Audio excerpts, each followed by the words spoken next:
A girl sends a message saying she's going to break up, and the protagonist starts crying. He's in disbelief, wondering if it was a joke. He thinks she's not serious because he had plans for their future relationship and was even thinking about marriage. However, he gets blocked and agonizes in his chair. A friend was going to call him to play, but ends up seeing the protagonist passed out. The friend tries to help, but he storms out, slamming the door. His friends are outraged because he cannot maintain a relationship. Chen Wan is a famous dog licker. He just follows girls around, spending money on them, and gets nowhere. He is outraged that after 3 years, he got nowhere with Chutong. The scene shifts to them talking and a group of people watch them. The protagonist begs for forgiveness and gives her a Piglet plush toy, her favorite animal. People around them gossip that he had 4 jobs to support her. Chutong explains that everything is fine, but after some time thinking, she realized she wanted to get back with her ex. The protagonist knows her ex and calls him a jerk. He tells her to her face that her ex cheated on her and left her pregnant. Suddenly, a car appears and a guy calls her to get in. Chutong's ex does not like them talking and drives her off while she says that this way is better. At the convenience store, the protagonist is devastated. As a bootlicker, he thinks he will never have a relationship. But a system appears showing his information named Chen Yuan, with 230 Chinese coins in personal wealth and 1 strength point. However, it also shows another piece of information saying he has 90 billion Chinese coins to be a dog licker. He wonders what is happening. A girl approaches him, asking if something is wrong with him because he keeps staring at her chest. The protagonist looks at her and starts analyzing her stats. The system shows her name is Hu Lil. She is 21 years old, 165 centimeters tall, weighs 49 kilograms, and is almost an 8 in appearance. Her favorability towards the protagonist is -50. The system informs him that if a chosen woman reaches 95 favorability points, she can become his bootlicker. The protagonist is confused, wondering if he has to use the 90 billion given by the system on women. The system informs him that the 90 billion coins can be spent and that they have been credited to his card. It also states that they only work on women, and when he reaches 95 favorability points, he earns 1/10 of the spent value back along with some other rewards. Now convinced, the protagonist invites Ixu Lil to eat, saying he will pay for everything. The system informs him that everything is set and he can spend on her. When he reaches 95 favorability points with a girl, he also gets 5 points as a reward, which can be used to enhance his abilities. The girl looks at him and asks if he is trying to show off his wealth. Chu Lil is unsure if he is trying to flirt with her and if he can succeed. The protagonist keeps staring at Su Lil and remembers that she is very powerful since she made a guy spend more than 30,000 with just 3 words. He responds to her provocation, saying that if she does not test him, she will not find out. She then accepts and tells him to buy snacks for everyone in the class. Chu Lil looks down on him, thinking he dresses like a beggar and yet wants to flirt with her, so she will have to teach him a lesson. But the protagonist spends 50,000 without worry. A group of people who were speaking ill of him realize he is rich but does not dress like it. The protagonist tells her to relax, saying that amount is nothing to him. Not being a fool, he asks her to add him. Chu Lil is confused, wondering if he is a second-generation rich kid, implying he inherited everything and is a multimillionaire. She says she can add him, but he must go to a special place first. Let's see how I will deal with you, Chu Lil thinks. In front of a Gucci store. She says she is not a materialistic person, she just wants to be sure of his sincerity and actions. Given his clothing, the protagonist thinks he will be thrown out. But Chen Yuan tells Xu Lil is fine and she can buy whatever she wants. Entering the store, the protagonist sees his ex is accompanied. She and Junkai are talking about a bag she is trying on. Chutong notices the protagonist is not alone. Xu Lil asks the protagonist if that is his ex-girlfriend, saying it is not a good time for them to be there. He says there is no bad time, they arrived at the perfect moment. You still have that spring collection bag? Xu Lil asks. The store clerk responds they only have 1 unit left, but Chutong is trying it on. The protagonist's ex is confused and says she will show the difference between a loser and a Junkai. Chutong tells Junkai that her birthday is coming up. He is confused, remembering that her birthday was recently. But she explains that the previous birthday was based on the lunar calendar and asks if he knows people also have birthdays based on the solar calendar. Don't you know that I don't like materialistic girls? You're not with me for money, right? Junkai responds. Chutong is speechless. After this conversation, Lil takes Chutong's bag, saying she will buy it since it seems Chutong doesn't have money. Using the protagonist's money, he gains 20 favorability points with Xu Lil. Swiping the card, he gains another 20, and as she smells the bag, he gains another 20. He is excited, thinking about how money improves things and that the bag made him gain 60 points. At this rate, he will quickly reach the top of her favorability. The problem is that if he reaches 95 favorability with her, without spending much, only buying those cheap bags, he won't get much money back. The store attendants seem confused, saying that some guys appear rich but don't like to spend on their girlfriends, while the poorly dressed protagonist is giving Su Lil the best. Chutong is left humiliated on the floor while Su Lil stands there, saying that a bag is like a boyfriend. It's good to hold on tightly. She looks at the protagonist thinking she can't lose him and gives him some compliments. Chutong, with tears in her eyes, bumps into him saying he has gone too far. Too far? Haha, Chutong, you still have a lot to suffer, the protagonist says. But with her aggressive move, the protagonist activated the system's second relationship. It begins to show her information. Name is Chutong, 21 years old, 163 centimeters tall, weighing 49 kilograms. She has a slightly higher rating than Shojo and has -10 favorability, with the same goal of 95 favorability. Are you relieved? Did I do a good job, didn't I? Where are we going now? Shojo says. The protagonist says the night is just starting and he has plenty of money, asking if she is satisfied with just one bag. And she starts grabbing everything she can, ending up full of bags. The protagonist gives the card. The store attendants say they will deliver to the address after the purchase is finalized. Ken Yuan keeps gaining favorability with Xulil, another 5 points. Swipes the card, another 5. Swipes the card, another 5. Xulil gets tired of buying clothes and doesn't even know where she will put all of it. Not enough space. Doesn't matter. I'll buy you a house, says the protagonist. But this made him lose some favorability. Xulil says they should take it easy since they have spent a lot. The protagonist understands he scared her, and that it's not normal for someone to buy a house for another person so quickly, even for a multimillionaire. Xulil, a junior at the Fine Arts College, 21 years old, 49 kilograms, and her favorite color is black. The protagonist says, implying he knows her well. He asks the store attendant if they have a card he can give to Xulil. She says they do. Then the protagonist asks to put 500,000 credits on the card for Xulil to spend whenever she wants. Chen Yuan gives the card as an apology for the misunderstanding. She blushes and feels happy. He whispers in her ear that if she can't resist, she should just give in to him. Oh, you bad boy, you're a bad boy, my god, Xulil says, and he gains another 30 favorability points. The store attendants go crazy over how attentive and caring he is with her. The protagonist says that having money makes it much easier to flirt with people. Xulil asks him if, even though he buys a lot for her, he doesn't buy clothes for himself. The protagonist says he doesn't have much money. Xulil, wanting to impress the protagonist, takes him to buy some clothes. She starts spending the 50,000 her father sent, paying for a haircut, some clothes, and sneakers. Xulil is impressed seeing the protagonist with a new haircut and sneakers, and he gains another 5 favorability points. Another 5, another 5. The protagonist asks if he did something wrong since he never spent money on himself before. She puts her hand on Chen Yuan's chin and says there's nothing wrong with him. She just thinks now they make a good couple. She thanks him, saying it was a very special day. Now Xulil has 68 favorability points. Back at the dormitory, his friends ask what he did all day and why he is all dressed up. Ken Yuan says he was on a date with Xulil. His friends give some advice reminding him that not long ago he was suffering over his ex, and now he is with Xulil. They suggest he stay away from her or he will end up very poor. The protagonist thanks them for the advice. Then he receives a notification from Chutong saying that if he hates her, it's best they delete each other's numbers. Chen Yuan looks at the phone thinking about how he will increase favorability with her since she wants him to delete her number, but he wants to earn money with her. Of course not, how could that be possible? You will always have a special place in my heart, the protagonist says, sending the message. She responds saying she is not with that guy because she wants to be, but because her mother is sick and needs 50,000 for medical procedures. Chutong is impressed, realizing she was only playing with him, and receives a notification of 50,000 that the protagonist sent. Chutong's friend asks who sent that money.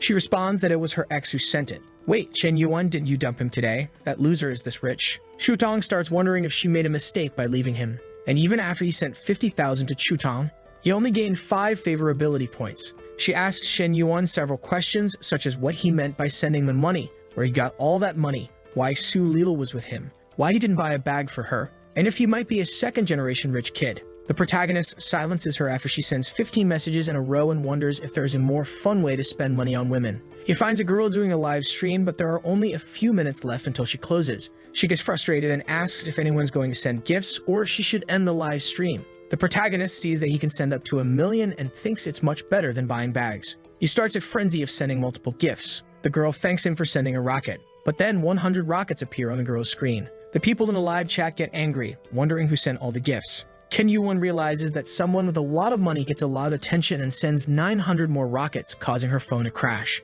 At the company where the girl does her live streams, an employee informs the boss that something incredible happened.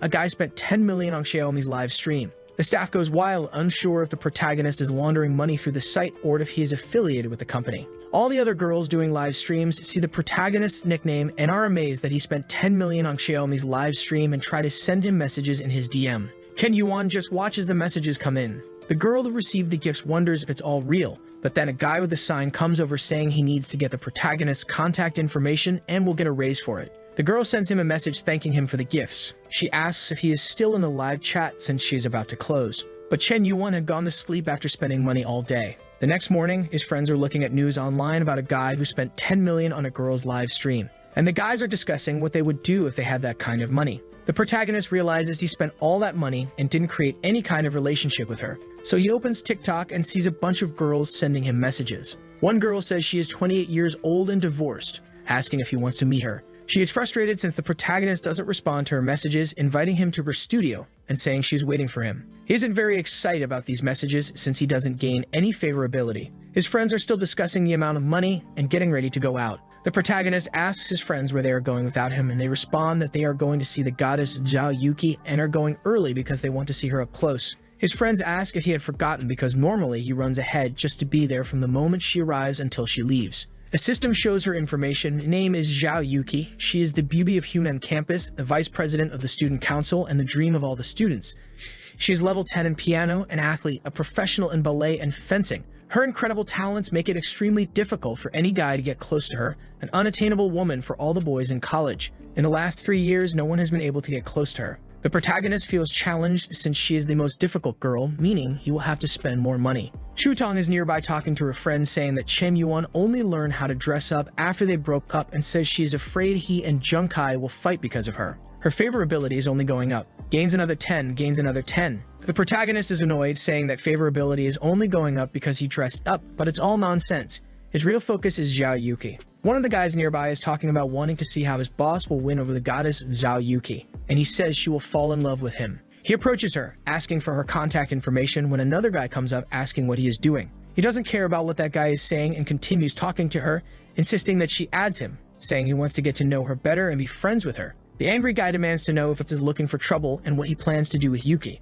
Taken aback, claims it's a misunderstanding and that he just wanted to join the student union because she is the vice president and he wanted some advice. The angry guy scolds him, saying that's not a good enough excuse to hit on her, calling him a pervert. But the protagonist, undeterred, asks if she can add him on Snapchat. She looks puzzled, wondering why so much is happening. The protagonist remains confident that she will add him. The president says he is bold and courageous for putting himself out there for everyone to mock. The other guy admits the protagonist is even more handsome than the last one and asks if he wants to join the student union too. The protagonist replies no, he doesn't care about the student union. The guy is confused why he wants Yuki's snap. Ken Yuan says he just wants to pursue her. Students from another class watch, noting another guy trying to talk to her, but at least the protagonist is bold. Zhao Yuki decides to give him her contact information. Shubao's friend asks what's going on between them. I like beautiful women, why should I hide that? Sometimes the simplest approach is the most effective. What one doesn't like being pursued, says the protagonist. It shows that he has formed a bootlicker relationship with her, but with zero favorability. He is happy but confused since she gave her contact to someone with zero favorability. Outside the class, his friends say he nailed it by getting Yuki's contact since he used to seem like a bootlicker and now looks confident. One of the protagonist's friends jokes that if he gets close to the president, he will have to introduce them to her friends. The protagonist doubts he will manage to talk to her, saying they are exaggerating since she is the most beautiful girl on campus. A guy behind him yells, calling him a loser but admitting he has good sense, revealing himself as the one who tried to hit on her and got rejected. Ken Yuan says he is the most professional of all and that the protagonist has much to learn from him. The guy starts mocking him, saying he is proud for nothing since he only got her number and asks if Chen Yuan knows him. But the protagonist just laughs in his face. Then Su Lil appears, asking why Chen Yuan took so long and saying she's been waiting for him for a long time. Everyone is shocked that Su Lil, known for rejecting all kinds of guys, was waiting for this guy. The protagonist invites Su Lil to eat as an apology for making her wait. Su Lil asks if she looks pretty in the clothes he bought her. Meanwhile, Chutong, very angry, listens nearby. The protagonist replies that no girl looks pretty just because of clothes. The couple walks off, everyone watching them. The rejected guy says he doesn't understand, he was just one step behind the protagonist. But he stops complaining when he sees Chutong nearby, asking who that girl was. Shu Lil hands him a drawing she made of him, saying she stayed up all night drawing and if he throws it away, she will never forgive him. The protagonist says it's the first time since he was born that he's received a gift from a girl and she asks if he liked it. He stares at her and asks if all this is just a game to keep him. Shu Lil wonders if he liked the drawing as he doesn't seem very happy. He asks if she will give him better gifts in the future than just drawings. She gets angry and asks for the drawing back. He says he won't return it and will keep it as a family heirloom. The protagonist tells her he likes her more as a person than any gifts she could give. She is impressed by how good he is at flirting. Another 5 favorability points. The protagonist thinks she wants him to become her pet, but he plans to use her to make more money. A guy interrupts asking if Xu isn't going to do her nails, who the protagonist is, and if he is rich. The protagonist thinks this guy is another of Xu bootlickers, noting that this happens often. Xu says she doesn't know who he is and that he doesn't control her. The protagonist steps forward, introduces himself, and asks the guy's name and how long he has been following Xu. The guy responds that his name is Yang Yu. He's from the arts department and has been following her for 6 months. The protagonist tells him that it's nonsense and shares his own story about being replaced by a girl he followed for 3 years, working 4 jobs, eating just bread every day, only to be replaced by a guy with a Mercedes-Benz. Yang Yu doesn't understand why he is sharing this story. The protagonist tries to motivate him, saying that people who turn their backs on you become motivation for personal development, and asks why a real man can't have a wife. He tells Yang Yu to go back to his dormitory and make her regret her decision. Yang Yu is so inspired that he starts crying. Even Xu wonders what is happening and why Yang Yu is crying. She awkwardly says that he is just a friend. The protagonist says he doesn't care about her past and points out that she doesn't respect him or herself. He tears up the drawing and tells her she can use the card he gave her, but he doesn't want to see her until she sorts out her relationships. The protagonist wants to see how she will handle this situation, as it's the first time this has happened. Xu regrets her actions, realizing the protagonist is the first person who truly liked her. And another 5 favorability points. Ken Yuan reflects on how he has matured, resolved things with Xu, and now it's time to move on. He goes to talk to Zhao Yuki and sees that she is live streaming. She seems the most innocent so far, not having done anything horrible to be hated for. She is doing her live, introducing herself as Kiki, training piano, doing live streams for 2 days, and asking people to take care of her. The protagonist thinks she is cute and wonders if the president is the type of girl who is cold outside but warm inside. Arrogantly, he notices that she has few views and wonders if that's all she gets. At this moment, Xiaomi sends a message asking where he is. He asks who she is. She thinks he has forgotten about her and says he sent many gifts in her live stream and now doesn't remember her. He says he was just joking and asks if she is free to meet up. She says she can't if she has a busy schedule. He just ignores her. She asks him not to be angry, promising a special live stream. The protagonist, annoyed, complains that she still wants him to send gifts. He doesn't have a bootlicker system with her and has already spent over 10 million. Tired of the situation, he decides to give that money to Zhao. A duel appears on the live stream, a one-on-one between streamers. One will compete against the other, and whoever receives more donations wins. They have to compete to get money. The protagonist is happy about the duel involving the president and asks who her opponent is. The crazy girl laughs at the situation, confident she will win against a novice. The protagonist says he doesn't know who will win, and the duel begins. Hiromi has 10,000 points while Yuki is poor with 206. She is giving her best, using all her talent, charisma, genius, and wit, creating a masterpiece. Xiaomi taunts Zhao, saying it's better for her to give up since she has the support of a very rich guy, Chen Yuan. The chat goes wild over this duel. It seems I use all my skills to make money, and surely boss Smokey will be impressed and donate to me, Xiaomi thinks. But then a rocket appears on the screen and she thinks Yuan has arrived. She prepares to thank the protagonist, but then she sees that all the rockets went to Yuki's live stream. Yuki's points jump to 152,000. A notification pops up saying Lonely Smoke donated 1,000 rockets to Kiki.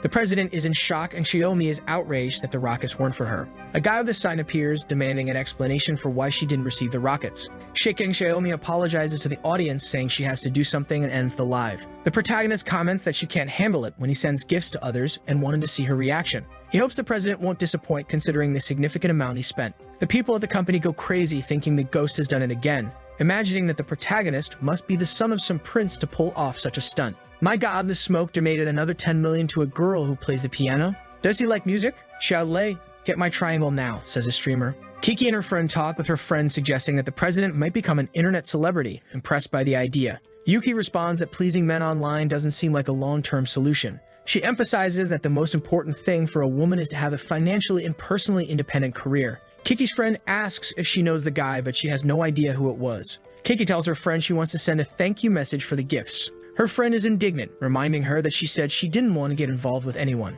Then she exclaims, saying maybe she knows the guy, thinking he must be the son of someone very wealthy. She speculates that he must be extremely talented and raised in an extremely rich family, but prefers to live an ordinary life, thus finding a common girl and deciding to like her as a common man. She explains to her friend, saying it must be that. Her friend dismisses it, saying she's been watching too many dramas. Kiki imagines how difficult his life must be, pretending to be an ordinary guy. Her friend tells her to go to sleep, saying it's late, but Kiki really wants to thank Chen. The protagonist looks at his phone and sees a message from a girl asking if he's free to eat, and he says he wants to eat his favorite dish, crayfish. She agrees and says she'll meet him at the school gate in the afternoon. She didn't ask where I got the money for the gifts, just invited me to dinner. I want to see what she's up to, he thinks, staring at his phone. The next morning, the protagonist arrives at school on his scooter. A guy standing by a Mercedes asks if he's waiting for someone. The protagonist asks if he is waiting for someone too. The guy says he's waiting for his girlfriend. Then the pianist arrives and the guy tells the protagonist not to look too much because to win over someone like her, you need to work hard and have a lot of money or he will take all the beautiful girls. Kiki sees the protagonist and imagines him as a hero on a motorcycle. She runs towards him. The guy thinks, "Ha, you think you can get into my car?" But then she goes to the protagonist's scooter and the guy is stunned. He wonders what's the point of having so much money. They ride off on the scooter and she imagines herself as his fiancé. They arrive at the restaurant. They order some spicy crayfish. The dish arrives and they think it must be wonderful. The protagonist romantically arranges the table for her. She thinks he hasn't forgotten how to be a gentleman even with the opportunity to go to expensive restaurants, giving off a noble family vibe and being disciplined. The protagonist is eating the small crayfish and she comments that it must be the smallest crayfish she has eaten. Kiki is impressed that Chen Yuan is eating with her, thinking he wants to live a peaceful life without much worry, and says he is as gentle as a flower. The protagonist wonders why he suddenly gained another 10 favorability points. Then Kiki offers to feed him, saying she peeled the crayfish for him. Just as he is about to eat, someone arrives. It's Shutong again, wondering if she saw Kiki feeding Chen Yuan the crayfish. She turns to her boyfriend and says the place is crowded and suggests they find a better spot.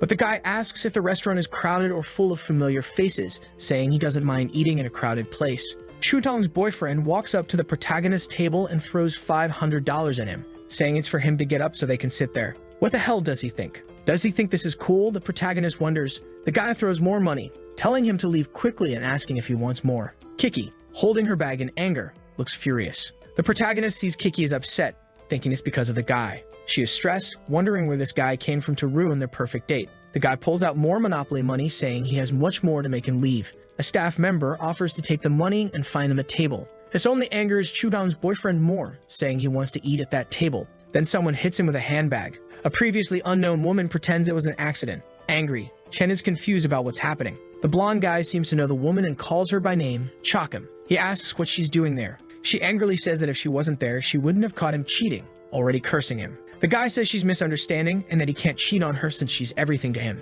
Ken's admirers are just watching. Pulls the blonde's hair, blaming her for using her body to seduce him. The girl cries, saying he invited her and lied about being single. The guy says she's making up stories and slaps her face.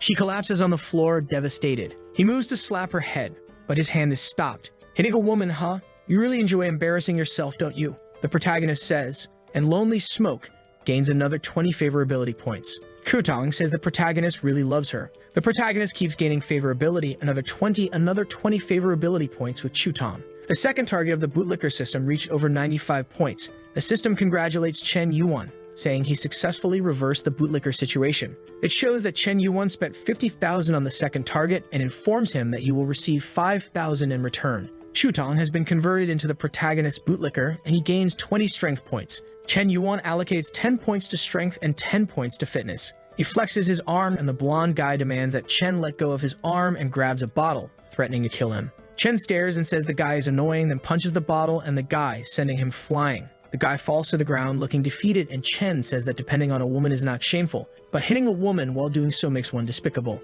The blonde is biting his lips, clutching a balloon popper. The girl at Chen Yuan is nervous, urging him to end it quickly.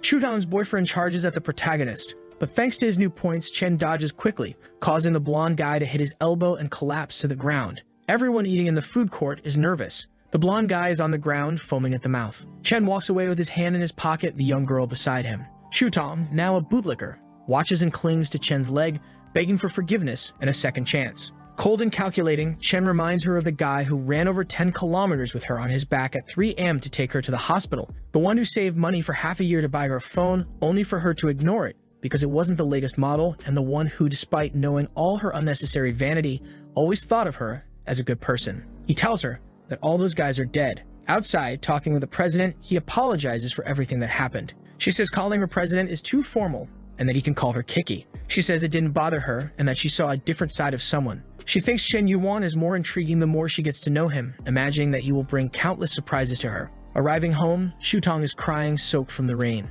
Her friend asks why she didn't use an umbrella. Shutong is too nervous to speak coherently. Her friend then asks if it was the protagonist, saying she heard he gave 10 million to Zhao in her live stream. She says Chen Yuan may not look like it, but he is very rich. What? More than 10 million? Where? Did you hear this? Is it true? Shutong asks. Yes, Zhao's classmates spread the news to everyone, her friend replies. She can't believe what her friend is saying. She screams Chen Yuan's name for everyone to hear. In the room, the protagonist's friends are playing mobile League of Legends. They ask how he's so good, winning 18 matches in a row. The protagonist hadn't imagined that adding 20 attribute points would make him so good online games. A guy with a cool hairstyle suggests that with this talent, he could become a streamer, earning millions and getting some hype. He is amazed at the power the attribute points have given him. Looking at himself, he wonders who will benefit from his body next. At the door, his friends shout for him to come out. His phone is ringing. Chen Yuan wonders what tactics she will use to manipulate him now. The protagonist answers the phone, but he is cold. Hello, Miss Kexu Leal. Is there something you need to inform me about? The protagonist answers. She starts crying, saying she doesn't know what to do. It shows her in an abandoned room full of Chen Yuan's purchases. She asks to borrow 500,000 from him. Zhu Leal says her family was once prosperous, but now they are stuck in debt, unable to pay off the interest, making no progress, and just needing to clear the debts. The protagonist only asks two things: what she wants and to send the account details. She is shocked, thinking he wouldn't send the money. She quickly sends the account information. The protagonist sends 5 million. She says he mistakenly deposited 5 million. He says he must have pressed an extra zero and that she can keep the money. She screams in gratitude, and then it keeps coming more. Her favorability keeps increasing. Zhu Leal screams with happiness, cry.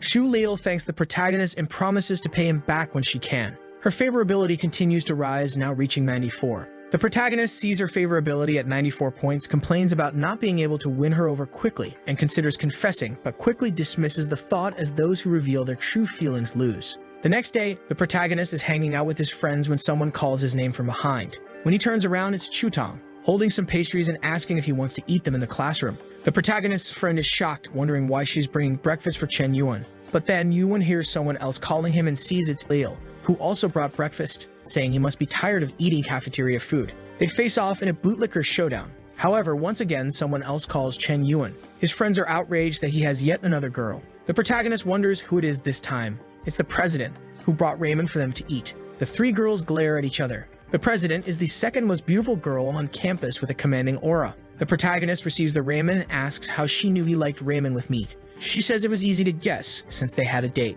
Chen Yuan isn't even trying to seduce anymore, he just wants to see who can seduce him better. The protagonist says that President Zhao easily wins since she understands his tastes. Setting a subtle jab to the other bootlickers, Kiki says she wouldn't deliver breakfast without knowing his preferences, and that if someone doesn't pay attention to such details, he doesn't like them. After saying this, it felt like she had delivered a spinning punch to the other two, then she gives him a gift to show her gratitude. The protagonist is impressed. It's the new iPhone. All of his friends are stunned to see the latest generation phone. One of the protagonist's friends says that seeing the girls giving gifts to Chen Yuan is worse than losing his own father. The girls say she was very generous to give a 10,000 item. The protagonist tells Kiki that she didn't need to. She replies that he spent much more on her, and it's the thought that counts since she doesn't have much money. In the next scene, Shutong is desolate, wondering how hard it is to win back Chen Yuan. A few days later, there are now many competitors. Zhu Leal calls Shutong to talk in a private place, but Shutong is very angry, blaming her for everything that is happening. Zhu Leal approaches and suggests they form an alliance to face Yuki.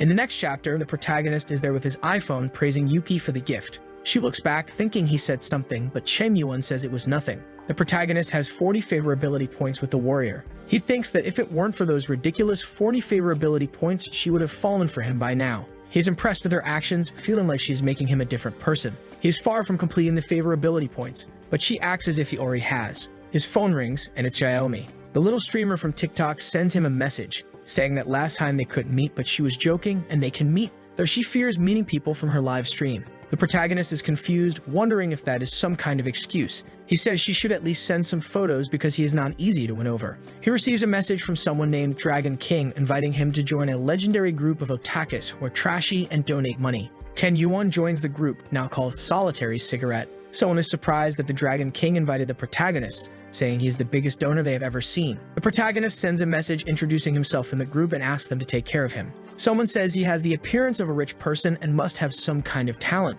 Another person says they have a business and asks if he wants to participate. Chen Yuan, these rich kids want to test me. Fine, I'll play with you, he thinks. Yes, sure, I can help you, let's talk. Message me privately, the protagonist says. "Hey Big Cigarette, I have an insane villa for sale, are you interested?" Another person asks.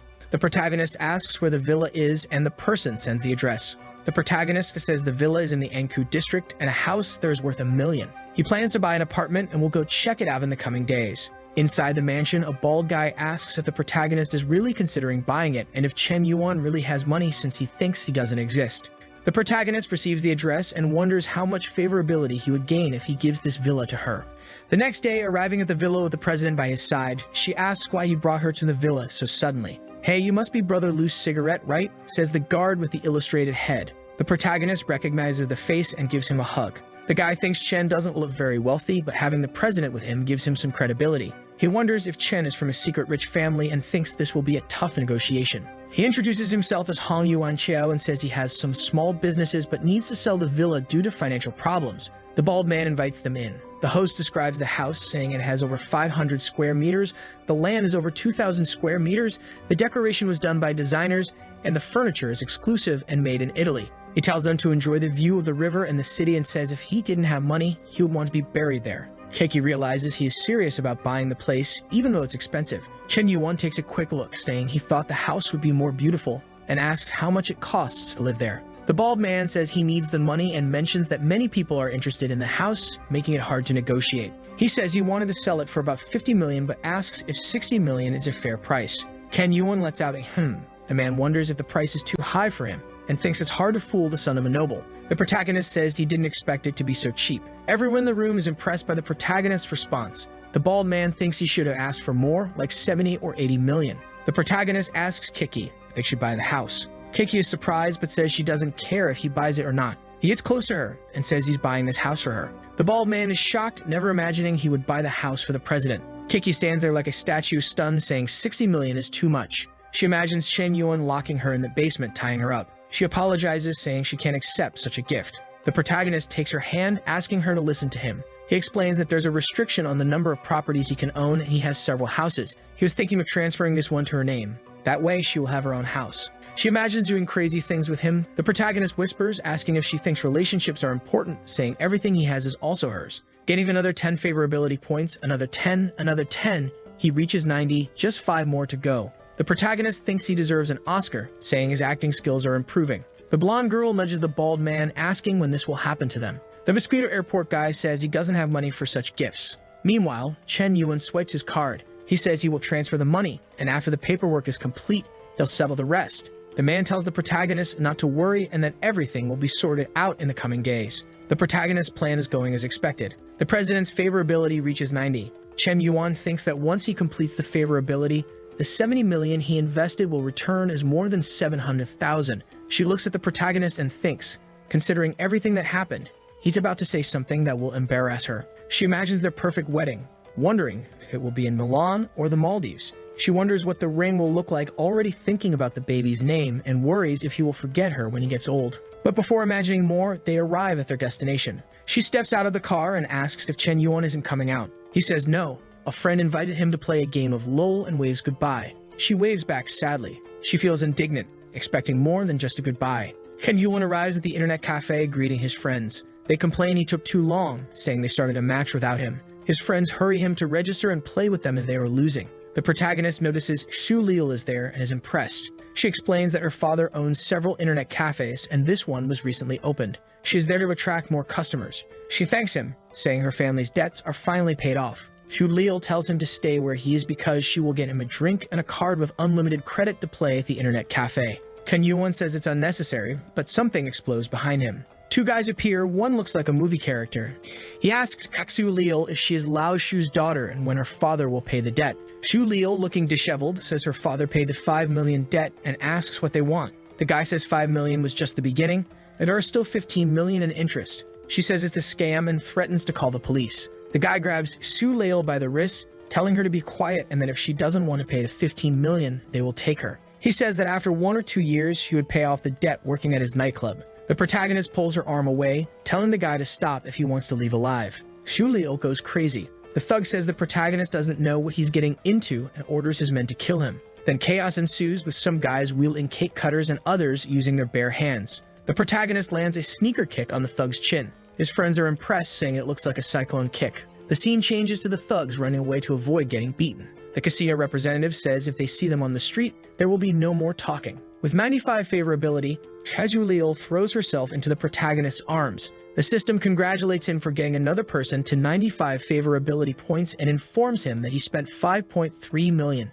so he will earn 530,000. A notification appears. Su Leil has successfully been transformed into your loyal bootlicker. Ken Yuan is hugging her, but Chutom is watching in the background. However, he is only concerned about where to allocate the attribute points he received. The chest-only trainer arrives, stressed, calling Su Leil a traitor for wanting to form an alliance and now hugging the protagonist. The protagonist watches but grows tired just watching and asks the system to allocate all points to strength and agility. Everyone wonders where he went, but he simply disappeared. Ken Yuan is calmly walking around the college campus, saying he has already gained points from Chutong and Texu Leil, and that only President Zhao is important. Since there's only one president, the protagonist says he needs more girls. Someone approaches, tapping him on the back, asking if he can move aside as the track team needs that area and it would be good if he didn't stay there. Ken Yuan says she is bold but sincere. The protagonist asks for her contact information, but someone else said she is already in a relationship and advises him to leave if he doesn't want trouble. Ken Yuan stares, wondering if he has seen that guy before.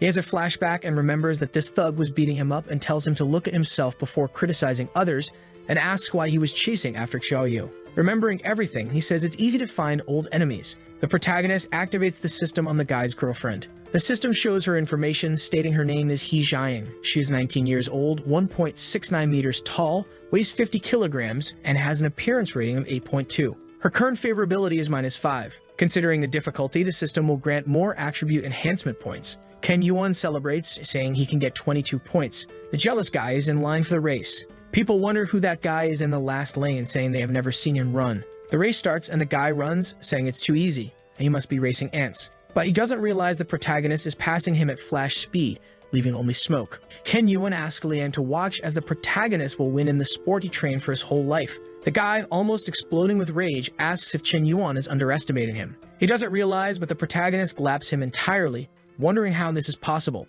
The protagonist mocks the guy, saying he trained for a decade only to lose to a week's worth of favorability points. The crowd goes wild, everyone impressed that in 15 seconds, he's on his 5th lap. Chen Yuan arrives happily at the finish line. The most loyal girl in all of China is impressed that Liang lost. The announcer says something incredible is happening before their eyes, a new champion who will break any existing records. A muscular professor approaches the protagonist, saying Chen Yuan has extraordinary abilities and asks if he wants to join the track team, promising that with a little more training he can reach the national championship. The humiliated guy asks if the spot wasn't already his. The protagonist mocks Liang, asking if the spot was his, saying it isn't anymore. The last romantic girl in China imagines that the protagonist is a professional runner. With that, she gains 5 favorability points. The loser approaches and asks if she was thinking about something else. She says no, she was just worried about him. Another 5 favorability points and another 5 favorability points. Kiki is back in her room asking where she was. She asks if she didn't know that the protagonist bought her house.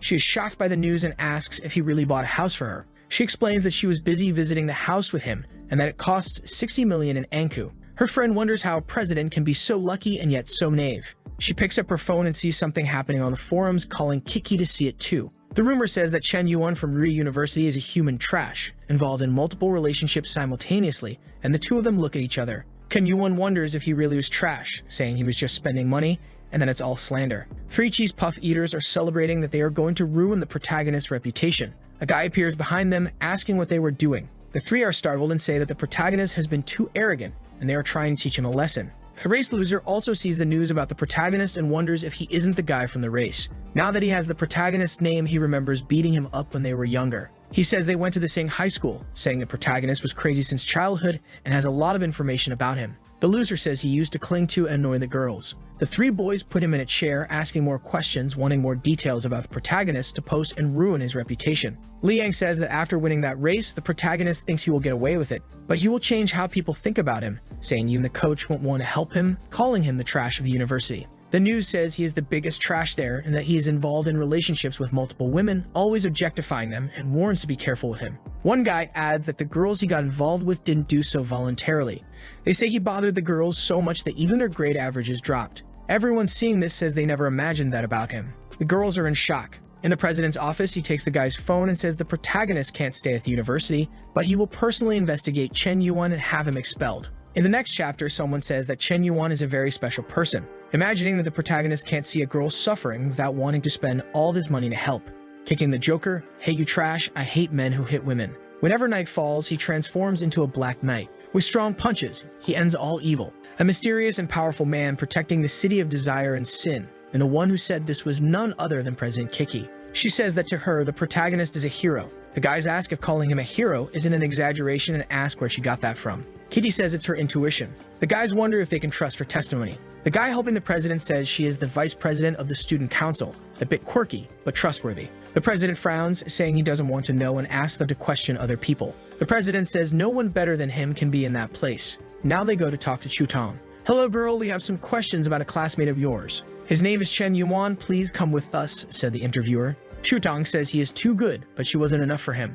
She also says she was a complete idiot and greedy, acknowledging that she wronged the protagonist and wants him to accept her back, and then she starts crying. A policeman gives her a tissue to wipe her tears. The policeman asks Chutong if, even after the protagonist rejected her, he still continues to be a good person. The president, observing her desperation, says she deserves everything happening to her, saying she isn't worthy of his love and he did nothing wrong. The stressed president leaves the room angrily, lights a cigarette to ease his jealousy, wondering if he did something wrong. He sees that the protagonist is innocent and people just want to ruin his reputation. Looking down, he sees two people arriving, wondering who they are holding the banner. It's Geksu Lil and her father. The president introduces himself and asks why they are there. "I am Su Lil from the arts department, and I wanted to make a banner for Chen Yuan." Her father explains that the protagonist protected his daughter a few days ago and helped his family a lot. The president is even more impressed and jealous of the protagonist. With that, he says goodbye. He says he probably blamed the wrong person and wants to look at the post again, seeing that a girl commented saying if he is trash, she is throwing herself into the dumpster. The girls are all sharing and the protagonist is running. Various girls praise him, saying that when they saw him, their hearts beat faster. The president is impressed because only women are defending him. He thinks people are doing this to him because he stands out so much. The president says he understands Chen Yuan and that he will bring justice and not tolerate any complaints or offenses against him. The president gathers all the students to talk about the rumors regarding Chen Yuan on the school forum. He says he conducted a thorough investigation and admits that the protagonist is honest and that all the rumors about him are mere slander. He is there to clear Chen Yuan's name.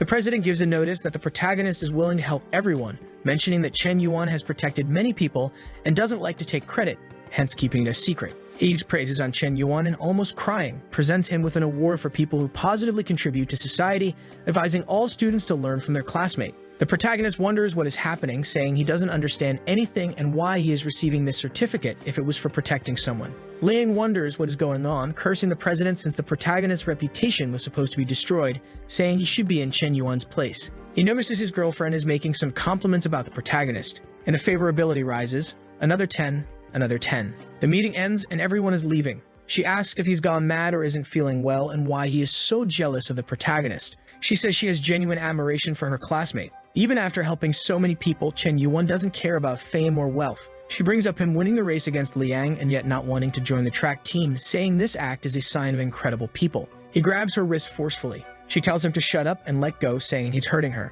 The loser gets close to her. Chen Yuan is useless. Liang starts boasting about having a Tesla and many more things than him. But right next to them, the protagonist calls the bald man to pick him up, saying he doesn't want to be picked up in an expensive car and wants to maintain a humble profile. This is just the illustrated head, who came in one of the new cars. The bald man apologizes, saying he was sure on time, so he came in that car. The protagonist gets angry and tells him to pay more attention as he said not to come in an expensive car. The guy says he understood the message. Both of them look on. And with that, the protagonist leaves. Liang's girlfriend says she's tired of the situation and wants to break up. He says that's impossible, but he ends up desolate on the ground. Chen Yuan transfers some money to the bald man. The guy thanks him. The protagonist says that while everything is being resolved, he will return to school. The bald man offers a ride, but Chen Yuan says it's unnecessary as the car draws too much attention. The guy says okay and just asks the protagonist to be careful. Walking through the city, the protagonist says that the priority is President Zhao, needing just a little more to complete the system and get the 25 attribute points.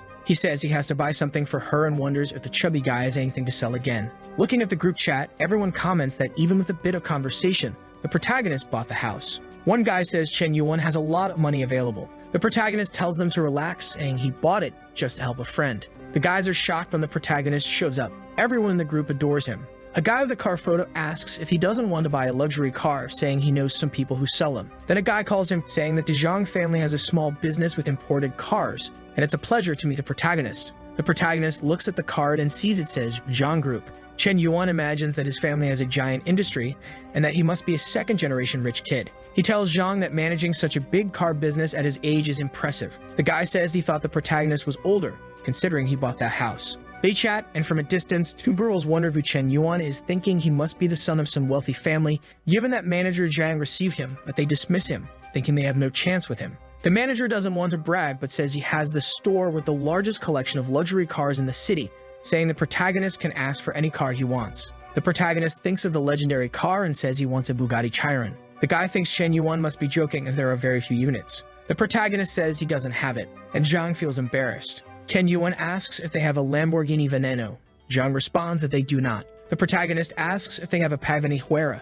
Zhang replies that they don't have that either. The salesperson is sweating profusely, saying that Chen Yuan is rooming the place. The manager explains that the vehicles they have for sale range from 2 to 8 million, and the cars the protagonist wants are a bit out of that range. The protagonist is disappointed, saying he expected more from Zhang, who claimed to have luxury cars. Zhang thinks the protagonist must be joking since he bought a house at that price, but it seems he wants a car of similar value. The manager says they don't have the cars he wants, but they do have a Ferrari LaFerrari that he should take a look at. He mentions it is one of Ferrari's rarest cars, with a V12 engine producing 800 horsepower, dual transmission, and it goes from 0 to 100 kilometers / in under 3 seconds, costing only 22 million. He asks for the protagonist's opinion on the car. Chen Yuan says that Ferraris aren't considered very expensive but not cheap either, and that it might be the perfect gift for President Zhao. The protagonist says if the price is above 20 million, the deal is done. Chen Yuan commends Zhang for his effort and says he wants to swipe the card right away. He asks if the car can be delivered to Riverside Villa,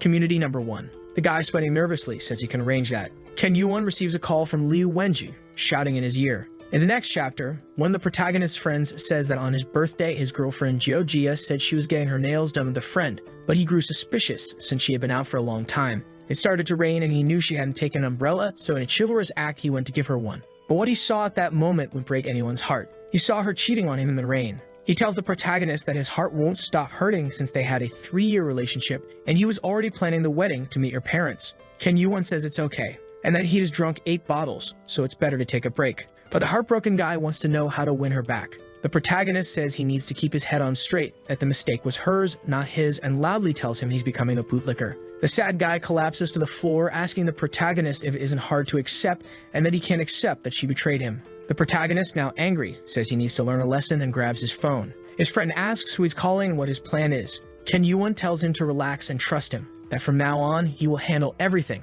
and he will make sure his ex-girlfriend kneels before him and begs for forgiveness. The protagonist calls the dealership guy, who answers promptly. Chen Yuan says he wants to borrow some cars, but nothing too expensive, just those worth over 20 million, and says he needs some trusted friends to drive them tomorrow. The dealership guy says no problem and that he will arrange everything for tomorrow. The protagonist's friend is still confused. Chen Yuan calls Xu Liu. His friend observes that with just one call, he brought a beautiful girl and asks where the Chen Yuan who used to lick girls' boots is gone and why it now seems like she's licking his boots. "Hey Xu Liu, this is my brother Wenji," said the protagonist, introducing his friend. She is confused, thinking the protagonist called her just to introduce a friend, but she thinks a bit more and creates an idea that maybe he wants her to meet his close friends. But the protagonist quickly responds that it has nothing to do with that and that he just needs her help with a little prank that will happen. The next day, the protagonist's friend shows up looking gangster. Xu Liu clings to his arm, saying he scared her, that the car he bought for her almost hit someone. The protagonist's friend is all nervous and says that if she had hit him,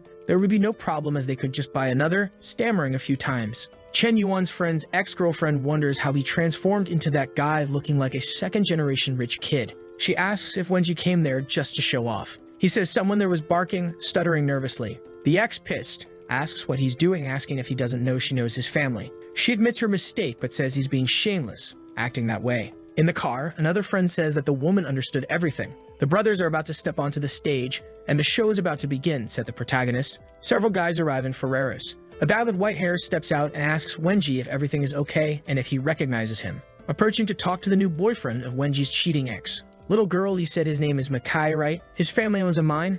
This guy is always a liar, pretending he has something to impress girls. And you think what? That he's a second-generation rich kid. Wake up to reality, ma'am, said the white-haired guy. The guy caught cheating with Wenji's ex asks the white-haired guy to let him go. The white-haired guy says that these guys' tactics never change and that they only manage to fool innocent girls, adding that Wenji's ex is already lost. The girl, now furious at being deceived, goes after the guy she cheated on Wenji with. Wenji just watches and tells everyone to leave, but his ex clings to his leg, begging him not to leave her behind, saying it's not that she only likes luxury, but she's just afraid of poverty and asking for another chance. Wenji tells her not to call him by that name and that this is the last time they will see each other, asking her never to contact him again. The guy takes a look around, seeing everyone talking. He tries to leave but bumps into the protagonist's chest. Ken Yuan asks if he wants to flee, but only if he takes 100 slaps. At the bar, everyone driving the Ferreras celebrates finally meeting the famous Mr. Yuan. The protagonist says they don't mean to do that and thanks everyone for their help. The guys tell Loose Cigarette that it's all good because he's a friend of Chef Zhang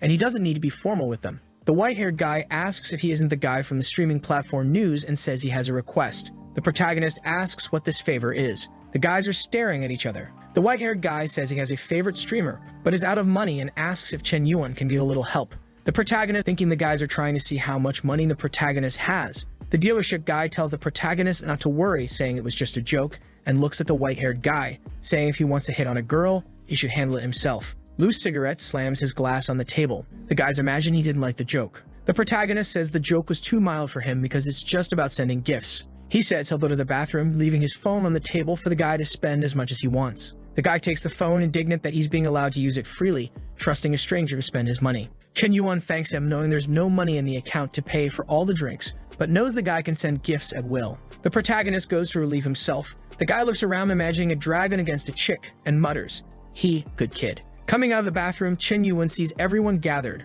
wondering what's happening. My god, 1004, 1006, damn man, everyone around the table says. The protagonist arrives at the table, asking why they're acting like that. The white-haired guy gets nervous and returns the phone. The protagonist calls him weak because he spent only 20 million while he was in the bathroom. The guys go crazy, wondering if he has more money than a bank. The protagonist is indignant that he only spent 13 million and says not even 20 million is much, saying he'll spend 60 million. The guy grabs his hand, saying it's enough spending. She won't be comfortable with all that money. The dealership guy arrives and tells the white-haired guy that he couldn't win and proposes a toast to Chief Yuan. The guy starts the toast. Honorable Chief Yan, from now on, I follow your leadership. The onlookers wonder who the guy in the middle of the circle is. They say the white-haired guy is quite rich, but he seems to be getting involved with the protagonist. Chen Yuan's phone rings. He takes a look, bidding farewell to the group. The blue-haired guy realizes the protagonist's plan and says he's running away because he doesn't want to pay the bill, but another guy calls him crazy and asks if he didn't see the money spent in front of them, and the guy just agrees. The message was from the little streamer saying she's in town and can't wait to meet him. The protagonist says he's free tomorrow and sends her some kisses. Chen Yuan gives a stare and says that after a long time he will reap the rewards of his kindness. Arriving, she thinks it will just be a date and that with her charm she won't have any problems. The next chapter starts with a huge message. It's from Chutong, saying they can start over, and that she imagined them traveling the world, tasting all the dishes, but when she woke up, she saw she was alone and asks for his forgiveness. The protagonist went there, blocked and deleted her contact because of his date with a little streamer. The girl asks what he was doing, but Chen Yuan says it was nothing important and asks what she was talking about. She remembers the boss scolding her, saying he spends more than all her fans in a day, and even if she has to strip and put him to sleep, she must capture him. The little streamer thinks that even with her beautiful face, he seems indifferent to her and is disheartened that she can't win over. She tries to seduce him with her charm, asking him how he got so rich at such a young age. However, the system sends a message saying her favorability is too high and it's unable to connect. The protagonist realizes he needs to lower her favorability first and wonders what to do. He starts doing disgusting things to lower her favorability to create the connection, like putting his feet on the table. He tells her he's just an unemployed guy who got lucky. She's outraged that he doesn't work but has money to spend. The protagonist says he only uses his father's money and that they are going bankrupt, owing millions to the banks. He says he arranged this meeting to see if he could get back the money he gave her because he spent too much. She is disgusted when he doesn't wash his hands after picking his nose, but at least the protagonist's plan is working, as he loses 20 favorability points. She can't take it anymore and asks why he asked her out if he's poor, saying that asking for gifts back shows he's not an honorable person. Lose 20, lose 20, lose 20. She says she must have been crazy to agree to go out with a loser like him. The little streamer calls someone, saying she met the protagonist and he keeps bothering her, thinking he might be a stalker. The protagonist is dismayed to find such a dishonest woman, calling her shameless for changing her demeanor so quickly. A guy bursts through the door, asking who's bothering his woman. She runs to him, saying she was scared to death of the pervert Chen Yuan. The guy ignores her and approaches. "Brother Yuan, you're here too," said the Shopee protagonist. The guy is impressed to meet Chen Yuan, saying it's an honor to know him. She is confused, not understanding why Mr. Yuan is being so polite to him. The guy is one of the richest second-generation heirs, owning several industries in the area. He slams the table, calling her stupid, saying she's bothering one of the most important men, calling him poor. She wonders why he's doing this, thinking the protagonist was testing her sincerity and realizing she messed up big time. The little streamer knows she needs to win him back and starts apologizing, begging for his forgiveness. With that, the system connects with her. The protagonist takes a look and says it's fine, that she's just a young, inexperienced girl. She says she understands and that he truly is her favorite. +10, +10, +10, +10 favorability points. Chen Yuan wonders if this is how people make a living by seducing others, thinking that as long as they can get money, favorability will rise. He says he won't let her go that easily. The guy from the date slams the table, saying he spent a lot of money on her to boost her fame, and she treats one of his best friends like that. The guy invites the protagonist to an honor event. The protagonist says he can go without problems and that he's doing it out of respect for their friendship. Chen Yuan gets into the car. The little streamer says she wants to go too. In the car, she hugs him and asks if he's mad at her, saying she really understands she was wrong. The protagonist takes out his phone and opens the streaming platform. He says it's okay and she's worrying too much. Chen Yuan opens a live stream of a well-behaved girl, telling the viewers to follow her. The little streamer watches in amazement as he makes donations. The girl in the stream goes wild with the gifts, not understanding anything. She faints from the amount of money she received. The little streamer is impressed with how quickly the protagonist spends his money. She says all that money should be for her and that he must be joking. +30 favorability points. The girl says she wishes his fingers weren't tapping the screen but her body instead, and he gains another 30 favorability points. He watches, saying she's crazy for enjoying watching him humiliate her by giving money to others. Arriving at the location, the guy welcomes the protagonist, saying it's the most reputable private restaurant in the city, only accessible with a special membership invitation, and it has 3 important features. The protagonist is confused about the 3 important features, guessing impressive food, a unique setting, but can't figure out the last one. The guy is impressed he guessed 2 and says he wouldn't be able to guess the 3rd. Chen Yuan sees the president playing her instrument, and the guy says that's the 3rd point, the chef's daughter, Zhao Yuki. She stands up, and they exchange confused glances. She sees the little streamer clinging to the protagonist's arm, and he loses 5 favorability points as she breaks her instrument, sad and tearful. The protagonist sees her run away, complaining that he was so close to a counterattack and wondering if he can take advantage of the situation and fix everything at once. He throws her against the wall, and she says he's a big idiot for playing with her feelings. Chen Yuan says he can't lose this chance, that if he lets her go, he doesn't know how he'll fix it later. And then he takes a risk, asking if she has seen a particular movie.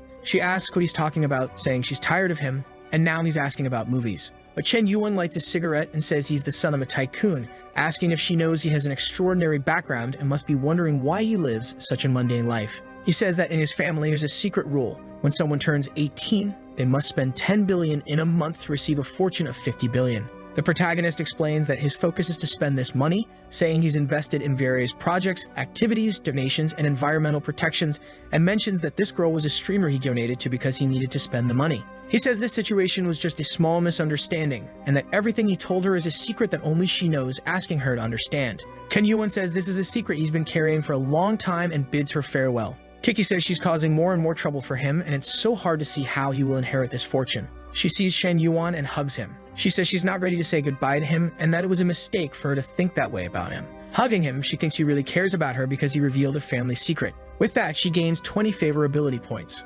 On the way back, she apologizes for getting stressed out, saying it wasn't intentional, and that Chen Yuan is her friend too, and that she'll pay his bill. The guy is impressed that in less than 5 minutes, he managed to make up with the president. However, the little streamer is not happy at all, very angry, saying Kiki thinks she's all that, but she's the one who will win Chen Yuan. At the table, she asks what his relationship with the president is. But then the president says the protagonist hasn't revealed his real name yet, and that it's good for her to call him brother from now on since he's probably younger than her. The guy says the president is dominating the interaction. Just staring at her, the little streamer holds herself back. Chen Yuan tells the two of them to stop and to eat quickly because he's hungry. The two of them glare at each other. The guy says Yuan doesn't care about anything and that he's very mysterious. One's a famous streamer from the Shark platform, a wealth reaper, and the other is a renowned talented woman with aspirations higher than the skies. He says the protagonist has the best of both worlds to choose from for his future. He says Chen Yuan has surpassed the art of seducing women and can be called a succubus for girls. At first he was impressed by his wealth, but now he will follow him as a spiritual idol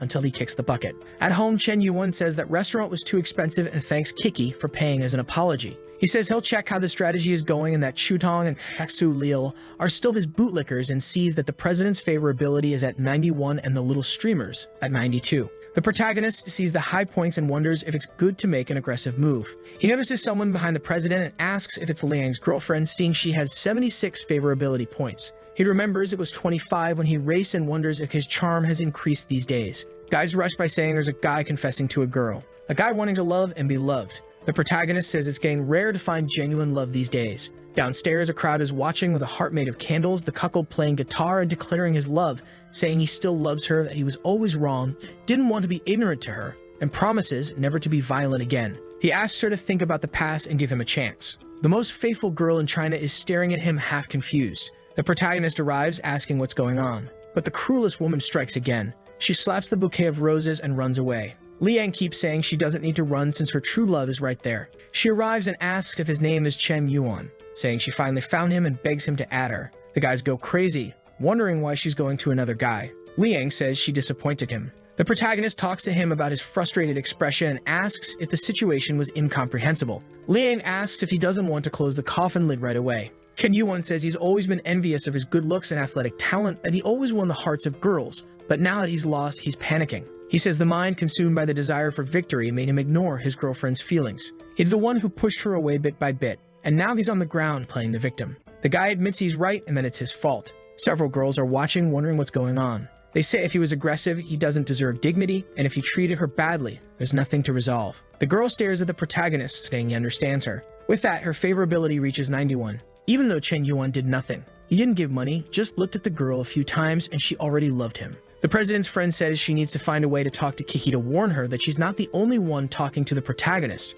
She opens the door desperately, asking if she has any problems and saying that Chen Yuan is cheating on her and that she should stop everything because of it. She leaves a like in the video to help Mamoru make more juicy content for his viewers, activate the cheeky little bell, and I'm out. Do you remember that the last chapter ended when the protagonist humiliated the submissive cuckold? And Jiang was still thinking that our guru understood her very well, 21 favorability points. However, Kiki's friend was there and ran to tell her everything. She arrived at Kiki's room screaming while Kiki was doing her skincare routine, saying she was being cheated on. But Kiki said that was impossible because Chen Yuan was a prince who would never betray her. Her friend was about to say he was downstairs talking about feelings with another girl, but Kiki interrupted her, saying it didn't matter if others confessed to him. However, Xiaofei pointed to the phone and asked what she thought about him spending money on another woman. Once again, Kiki said it was okay. He had already informed her about it, and he had plenty of money. She even patted her friend's head, saying that the most important thing in a relationship is trust, and he was telling her everything. The poor friend was devastated, thinking that her once smart friend was now completely deluded. Meanwhile, Chen Yuan was dying of sleepiness. His friend was angry, asking who gets sleepy in the middle of a mystery game. In front of him were two girls with hearts on their faces, saying he could go back to sleep and that he looked so handsome unconscious, which was a bit dangerous, my friend. His friend told him to understand that it was just because he was handsome that they were there, so he needed to help him get something too. But our protagonist wants to know why she is there too. Obviously, the famous Chutong, who is eager to get back at the protagonist. His friend said he was worried about her because he heard she was going to the hospital a lot, and Chen Yuan wondered if he had really gone that far. Remembering the first time he got the legendary rejection, he thinks she might really want to apologize. But it was her fault for acting that way. But is he being too heartless? He is in a dilemma. The girls want to know if he is the famous loose cigarette from the internet, especially since he uses the same name on WhatsApp. He was starting to talk when Chutong's ears perked up to listen. Suddenly, a voice in the room said that if he really were that guy, he would let them use his head as a bowling ball. There was a guy in a blue suit who told him to stop comparing himself to that rich guy. Chen Yuan seemed to recognize this guy. The same guy went up to Chutong and introduced himself as Lai Yun Tao and asked for her contact. She was a bit embarrassed and shy, clearly. The girl was no good. Chen Yuan remembered that this guy always made his life miserable in high school using his family's connections. But he is willing to let this guy show off, as he doesn't want everyone to know he has money. But looking at Chutong, he thinks it's time to test her. He stands next to Lai Yun Tao and introduces him to everyone, saying he's a high-class guy with lots of money and successful businesses. He then explains to everyone that the reason he has a bit of money lately is only because of the demolition of his family home, nothing more. Chutong is shocked to realize that Chen Yuan is not the famous loose cigarette. On the left side is a guy with many companies and wealth. On the right side is a poor guy who liked her a little. Her favorability starts to drop and her bootlicking system crashes with 15 points. But this makes the protagonist smile and Chutong runs to add the guy. She has a villainous look on her face, saying that even an idiot knows who the better option is. Lai Yuntao tells Chen Yuan that it's funny. The girl he introduced just added him. He gets close to Chen Yuan's ear and says he got stepped on in the middle school style and will continue to get stepped on. Chen Yuan seems to notice something. As Lai Yuntao leaves, he says he will pay the bill for everyone there. While Chen Yuan starts to joker laugh, everyone wonders what's going on. He says it's nothing and that he just realized a few things. While thinking he gave Chutan the best opportunity she could have, she clearly showed her claws again. From now on, he won't have any sympathy because she doesn't deserve it. As he leaves, Lai Yuntao asks if he's already leaving and says that tomorrow they will have a middle school reunion. Chen Yuan thinks about it and then tells him that if it's just middle school people, he will definitely show up. In a fancy restaurant in room 888, the reunion is already happening, and everyone is happy and celebrating each other's success, especially Lai Yuntao's. In the middle of the crowd, Chen Yuan is invisible. He thinks that Lai Yuntao never misses a chance to show off. Suddenly, the door opens and a girl with immense respect walks in. She apologizes, saying that the taxi took a long time. Chen Yuan recognizes her as Xiao Ruyu, the moonlight that illuminated his high school days. She was mysterious and noble, like an unsolvable equation. Suddenly, the damned poet emerges. He gives a little smile and approaches, asking if they can exchange contacts. Lai Yuntao gets angry, saying that he will regret doing that. Ruyu thinks she has seen him somewhere before and replies that it's no problem, they can exchange contacts. With this, the bootlicking relationship was established, and she has an appearance score of 9.2. Someone shouts from the middle of the table that Chen Yuan has never been anything special, so why is he being so bold? One of the girls says that he's pretending to be rich and is actually shameful. She warns everyone that Chen Yuan hangs out with some second-generation rich kids who harm many women. One of Chen Yuan's friends says that she has no idea what she's talking about. She says that Chen Yuan made her get humiliated by her ex-boyfriend. I think it was that guy who delivered the car and made her suffer. Crying, she says she is sure that Chen Yuan only asked for Ruyu's number to sell it to his friends. Ruyu looks on and starts losing favorability because of this. Yuntao takes the opportunity to ask Chen Yuan if he is so poor that he needs to lean on others, and if he wants, he has a job for him. Chen Yuan, seeing the two insulting him at the same time, thinks that they are plotting together. But if they are showing their faces, he will have to step on them. He sends a message to Hao Qian, telling him to come to this restaurant with a Ferrari. A while later, everyone is going downstairs to leave. Yuntao is confident that Chen Yuan and his friend will never show up here again. He asks Ruyu if she wants him to take her home, but she declines. An attendant approaches Yuntao, asking him to move his car, and he gets angry. How come he has to move it from the restaurant parking lot? The guy tries to explain that after 9 p.m., the restaurant is reserved for VIPs only. Yuntao wonders who this so-called VIP is. Sitting in his car, he is impressed. In front of him is a Ferrari he has only seen in exhibits, costing over 20 million.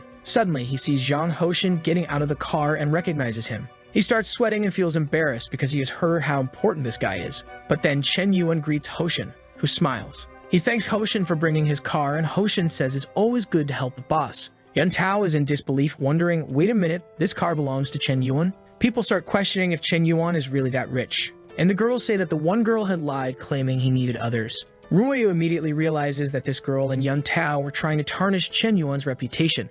However, despite being humiliated, he didn't bother defending himself against these people. She finds this quite interesting, and her favorability rises by 20 points. Seeing this, the rascal smiles and asks her if he could have the honor of escorting her home. She agrees. The class is now all in love with Chen Yuan, and his friends take the chance to poke fun at Yuntao, who will image photos of a busy avenue, copy, and paste. Inside, Ruyu feels a bit uneasy. Perhaps she was too hasty in getting into this car. Chen Yuan tells her that he has been paying attention. The pendant on her bag is a dichotomen. She is impressed that he recognizes it. It's a character from a Chinese cartoon. He tells her that he loves watching that series and seeing the transformations, and she says she has always liked it too. She glances at him, feeling a bit embarrassed, and smiles. While he thinks she's very cute, perhaps her cold attitude is just a protective measure. Seeing her beautiful face makes it irresistible to want to protect her. The boy didn't last 3 words. He says he is experiencing the feeling of love for the first time in his life, wow, at her house. He makes a gesture representing that anime, saying it was really nice to meet her, and she returns the gesture,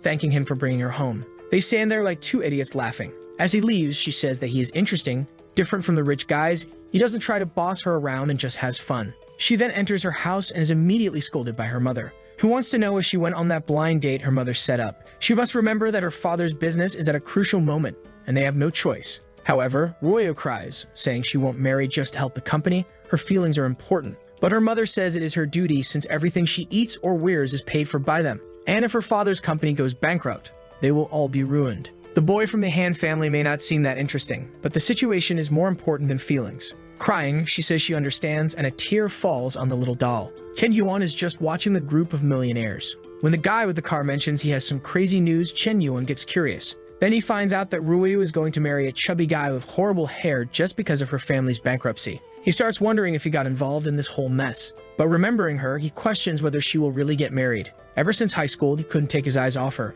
No, he won't let this happen. This time he will be decisive and won't let life pass him by like this. A girl with glasses asks if it was Chen Yuan passing by, and the guy says it seems like it was indeed him. Suddenly she stops him, introduces herself as Shen Shuyu, and asks if he wants to become an internet celebrity. Chen Yuan takes a look at the car and apologizes, saying he's not interested. Seeing that he responded so quickly, she believes he has already received offers from other companies and decides to try something different. Carrying 3 bags full of content, she starts talking about how their company is huge and extremely competitive in terms of the payment they offer. Besides, you might not know, but on their platform, they have the famous loose cigarette. If he doesn't sign with them, he better be careful not to be hated by the cigarette guy. Chen Yuan gets angry. The damn girl doesn't even know he is the loose cigarette and is here wasting his time. She's in his face while he wonders if she thinks he won't do anything. So he grabs his phone, thinking that since he won't do anything, someone else will do it for him. He goes to the rich kids group and talks about her name and her company, asking if anyone can help and resolve this. She keeps insisting when her boss calls her, ordering her to return to the company immediately,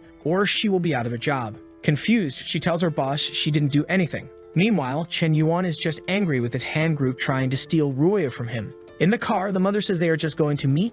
She doesn't need to be so sad. Besides, this will help a lot with the financial crisis. Suddenly, she receives a message from Chen Yuan asking where she is. She mentions the restaurant and he says he'll be there to help her. She wonders if Chen Yuan already knows about the blind date. If she were to compare that disgusting hand guy with Chen Yuan, he seems much more attractive. Her father says he has never asked her for anything, so he hopes she will consider things. Everyone in the car stays silent and she says she understands. The car then stops in front of the luxurious restaurant and someone comes to guide them. However, the guy is already drooling, saying that soon she will become the property of the Han family. Seeing a briefcase in the guy's hand, she finds it strange that they are bringing so many documents to a blind date. They then enter the room. The father of the Han family greets them with his son, Pineapple Head, who is already drooling on the side. Ruyu immediately notices a lot of documents on the table. This is clearly not a blind date. She wants to know what her father is planning. That father is filthy trash, right? You can't sell your daughter even if you're eating dirt and mud. Ruyu knows how influential this group is in the city, and Han Sanchu, Pineapple Head's father, is a very perverse guy. He approaches Ruyu and says she is much prettier in person. She says she doesn't deserve so many compliments while sending a message to Chen Yuan, informing him that she is in room 305. Pineapple Head approaches her, saying he is excited about their relationship and that she doesn't need to worry. Her family's business will be very successful. She pulls her hand away, saying thanks awkwardly. He puts his hand on her back, saying she doesn't need to be polite. Gives her a squeeze, saying they will be family. But she slaps him, asking who said they would become family, and tells him to take his hand off. The worst father ever seen in all stories even argues with her, saying she's being rude. With tears in her eyes, she doesn't have much to say. Her father turns to Han Sanchu and says that his daughter is very young and doesn't know what's best for her, but they can take a look at the contract. A man arrives and begins to explain all the details. They will buy 20% of her father's company for 100 million on the condition that she marries Pineapple Head. However, this money will be invested in stocks they control, and they will only be able to access the 100 million once she gives birth to a child with Pineapple Head. She is shocked and immediately grabs the document, asking if they are seriously talking about having a child in this. She cries, looking at her father, asking if he really brought her there to sell her this way. Her mother tells her to calm down, but she refuses. Crying, she asks why their failure has to affect her life. She declares that she knows Pineapple Head is addicted to alcohol, prostitution, and gambling. She will never marry him. The disgraceful father slaps her across the face, leaving her in disbelief with a red cheek. This story is getting better than Mexican soap opera, folks. Her father yells that he spoiled her too much, and she only thinks of herself. He raised a child, apparently. She is confused by his words, saying she only thinks of herself. Her mother says she needs to be more sincere and understand that if she doesn't do this, the whole family will collapse. But Ruyu argues that it doesn't make sense. If things go wrong, they can start over together and rebuild everything. Her mother shows that she is also despicable and falls to her knees, begging her daughter, begging her to have mercy on her poor mother. Everyone in the room is shocked by this. Ruyu tells her to get up and asks what she is doing. But her mother says she has no other choice. She will only get up if Ruyu agrees to this. Ruyu doesn't know what to say. The poor girl is lost. Pineapple Head says she can trust him to deliver the heavens and stars to her. At this moment, the poor girl gives up and realizes that this is her fate. Being born into this rich family means she has to sacrifice certain parts of her life. Without any expression, she tells her mother she will accept and her mother can get up. Immediately, her mother's tears stop as genuine as my promise to stop looking at 3D waifus on family-friendly sites. She stands up, congratulating her daughter. Sanshu says that now that she's agreed, they should sign the contracts immediately. The guy starts taking the documents out of the briefcase. While Sanshu says this will be great, as soon as the marriage happens, their company will boom. Meanwhile, Pineapple Head is now licking his lips, angry that she initially refused to accept, already imagining the fun he will have with her. Everyone in the room is silent while she doesn't even sit in the chair. But suddenly, Chen Yuan arrives, kicking the door open. The first to notice is Ruyo, and no one in the room can believe it. Chen Yuan says they are very brave and have lost their sense of danger to be doing this. Ruyo is ecstatic to see him. Pineapple Head comes running, asking if he is tired of living. But he immediately gets a slap and falls, breaking everything in the room. Chen Yuan calls him a fool and tells him to disappear. The guard asks if he has any idea who he is messing with and if he knows the status of the families present. Chen Yuan laughs, saying it's a family that sells their daughter and another that buys her. He wants to see who has the courage to touch him. Sanshu tells everyone to be quiet while thinking, how does this kid know they are there and still does this? He realizes this boy is not that simple. He then approaches and asks Chen Yuan which family he is from, to which he replies that he is not qualified to know. Pineapple Head tries to shout, but his father tells him to shut up. Chen Yuan looks at Ruyo and tells her she can relax because he will help her family's difficulties. He goes to the table to look at the contract while her father asks what he is doing. Chen Yuan says her father is suffering from brain failure for selling his daughter at such a low price. He tears up the papers, saying he will buy 60% of their company for 500 million. People can't believe it, 500 million. Sanshu starts sweating, realizing that for someone to spend 500 million like that, their family must be worth at least 10 billion. However, he can't figure out where this kid came from, even though he knows all the families around here. Ruyo's father gets excited about such a large sum of money. Not only can he restore the company, but he can also even expand it. But Chen Yuan says that to provide the 500 million, he has one condition. He points to Ruyo, who wonders if he really wants to buy her for that price. She drops her bag to the floor, feeling desolate, thinking that Chen Yuan is just like all the others in the end. Once again, she cries over her little doll. Then Chen Yuan reveals that his condition is that 60% of the company must be transferred to her name. As soon as she has more than half of the company, he will transfer the 500 million. Now she is radiant, feeling like a bird released from its cage. Double meaning, yes or no. She sees Chen Yuan as a hero, and obviously her favorability starts to rise and rise, instantly reaching 85. A guy arrives with a contract and says all she needs to do is sign it. He gently holds her hand, saying that after she signs this, she will have control over her own life. Immediately, the money is transferred to the accounts of the worst family members in the world, who become emotional. Her father asks Chen Yuan if he really will only ask for this, and Chen Yuan says that's all. However, he warns that from now on he controls the rise or fall of his family, and it's best if her father does nothing more to cause Ruya pain. Then he tells her there is nothing left to be said there, and they should leave. Sanshu suddenly changes his mind, saying he really recognizes Chen Yuan's hard work and tells him not to take what his son did to heart, while imagining that he is some kind of money god for spending 500 million out of nowhere. Seeing this, her father knows it wouldn't be smart to become his adversary. Pineapple Head starts yelling at his father, saying that he was the first to be hit, and now he gets hit a second time for being a fool. As he is being beaten, Chen Yuan walks out the door with Ruyo. Sometime later in the Ferrari, she thanks him for saving her. He says nothing has changed. It's not the first time he has saved her. In a flashback, Ruyo was riding her bike home, worried she wouldn't meet anyone strange. Of course, she met the most honest people in society who wanted to talk to her. One of them even offered an ear cleaning, but from afar, someone was running towards her, and he arrived, headbutting one in the stomach. While holding off the guys, he told her she could run and not look back. She ran while Chen Yuan stayed there, getting beaten. She was so desperate at the time that she didn't remember his face. Later, she returned with the police to the same place, but the boy was already gone. Crying her eyes out, she says she never imagined she would find the person who saved her once. She gets all excited, saying she never expected it would be him. Another 10 favorability points, and with that, we reach the legendary 95 and the counterattack is ready. The system detects that he spent 500 million to bootlick her, and in return, he will gain 50 million for himself. Moreover, he gains several attribute points, proficiency in English, French, Russian, and Korean. Good heavens, he became a polyglot. Chen Yuan is amazed. The system worked, and the deal was quick this time. Staring at her, he thinks it's too good to be true. He never had the courage to talk to her and could only watch from a distance. The only time he could do something was to save her, but it was an action that always brought him pride. He takes a look, and they get closer to feel each other's breath. When of course the phone rings and they separate. It's Zhao Yu, and now it's complicated. She says she has already moved into the house and bought some furniture. Does he know what day tomorrow is? He says yes, tomorrow is her birthday, and he has already bought several presents. while thinking it's a critical moment. In the middle of the house with the changes, she asks him not to be too extravagant when meeting her friends. He says it's fine, he will think about what to bring as a gift. While her friend is just wanting to set up the furniture, she never revealed it, but she finds it wonderful to have a house worth 60 million. Crazy in the head, Chen Yuan says his friend is organizing a birthday party and asks if she wants to go. His strategy is that if he leaves things very exposed, no one will doubt him since he isn't hiding anything. However, she tells him not to worry and to go ahead. She has plenty to handle. But she isn't foolish and isn't asking questions she knows won't get answered. He says it's a pity because she would be the most beautiful one there, and she replies that when she has a chance, she will visit. But he's just being polite. He knows that if she really accepts, things will get complicated. Meanwhile, she is confident in her charm, believing she can win even if there are more beautiful women. This one loves competition. Getting out in the car, she thanks Chen Yuan for everything he did today. He tells her that if she feels bad for not being able to accompany him today, she can repay him in another way. She gives him a 500 million kiss on the cheek. However, she warns him that now he is marked by her and belongs to her. Chen Yuan suffers. As he is getting back in the car, thinking about going home to play some games, someone suddenly asks if that's his car. When he looks back, it's Chutong, shocked with her thumb out. Door closed, car on the road, and she was ignored. Her friend then says it looks like he lied last time and was just testing her again. Chutong is shocked for the 10th time. She messed up again and asks her friend what she should do to get him back. Her friend says it's not possible, she missed her chance. But maybe she can. Chutong is stunned. She gets angry, asking if she really is thinking of trying something with Chen Yuan. Her friend says he is amazing, so why wouldn't she try since Chutong can't anymore? Chutong starts radiating like Goku, pulling her hair, and now they're fighting over nothing.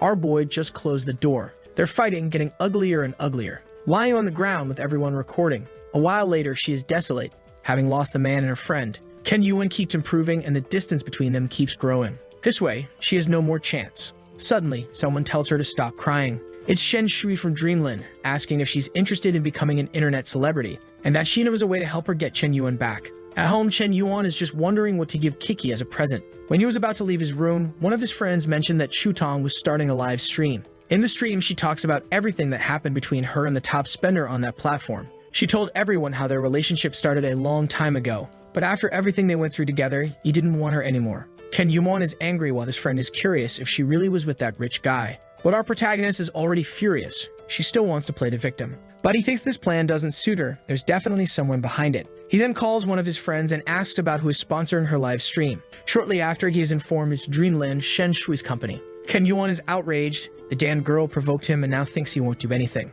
At Dreamland, Shen Shui is impressed that her live stream was so successful on its first try. When she proposed this idea to her boss, she was reprimanded. But one of her employees found out about his childhood love, Lin Chutong, and that's where she saw the chance to win him over. She thinks she is a genius. Then she gets a call from her boss informing her that their company has been banned from the platform. He went to the group of billionaires and told everyone to be careful and remove any investments or involvement with that company. Since that group is only for the ultra-rich who trust each other, everyone just followed the information and made several calls to withdraw everything they had. This caused a storm in the place, and in the end, they were banned from everything and had to terminate operations. One of the guys came to inform her that since everyone withdrew their investments, it would need 10 million to keep the place running, but they didn't have that. She was trembling and furious, wondering who was messing with her. Seeing the initial downfall of the company, some investors came to talk to her and withdrew everything they had. Even the streamers working for her left since it wasn't worth staying in a banned company. Without any investors, the company also lost the least they had. Leaving with boxes in hand and the place desolate, she didn't know what to do.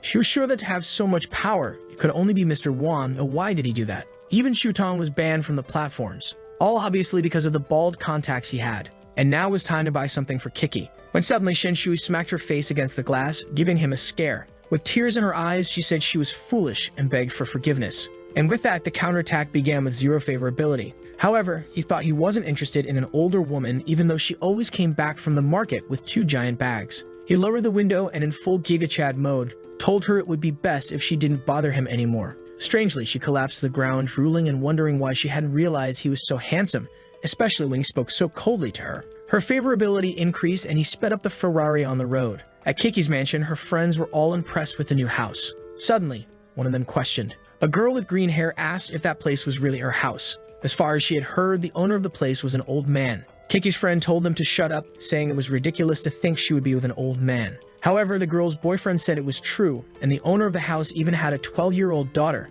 Everyone started thinking that the house wasn't hers but just a favor from an old man. But her friends slapped the paper on the table, showing that she was the sole owner of the place. and people started believing that she had really bought it with her live stream earnings. Meanwhile, Kiki was feeling insecure, wondering why he hadn't arrived yet. He got out of the Ferrari with a teddy bear in hand. He parked his car far away to avoid drawing too much attention. Suddenly, he heard something coming from behind, and a car almost ran over his foot. It stopped in front of everyone, who wondered if it was a guy named Tang. The blonde guy named Tang Xuan got out of the car and ordered someone to park it for him. At that moment, he noticed Chen Yuan on the side. He wondered if Kiki had really invited this sewer rat to the party. Not to mention, he brought a teddy bear, which was ridiculous. Suddenly, Kiki shouted that he had finally arrived. As the two turned, she said she had been waiting for a long time. Tang Xuan, all gleaming, said it was so good to see her happy like that, but she dodged him. She went straight to Chen Yuan, who brought the teddy bear for her and thanked him. Everyone started commenting on how the fool was ignored, while he wondered why she was giving attention to this kid.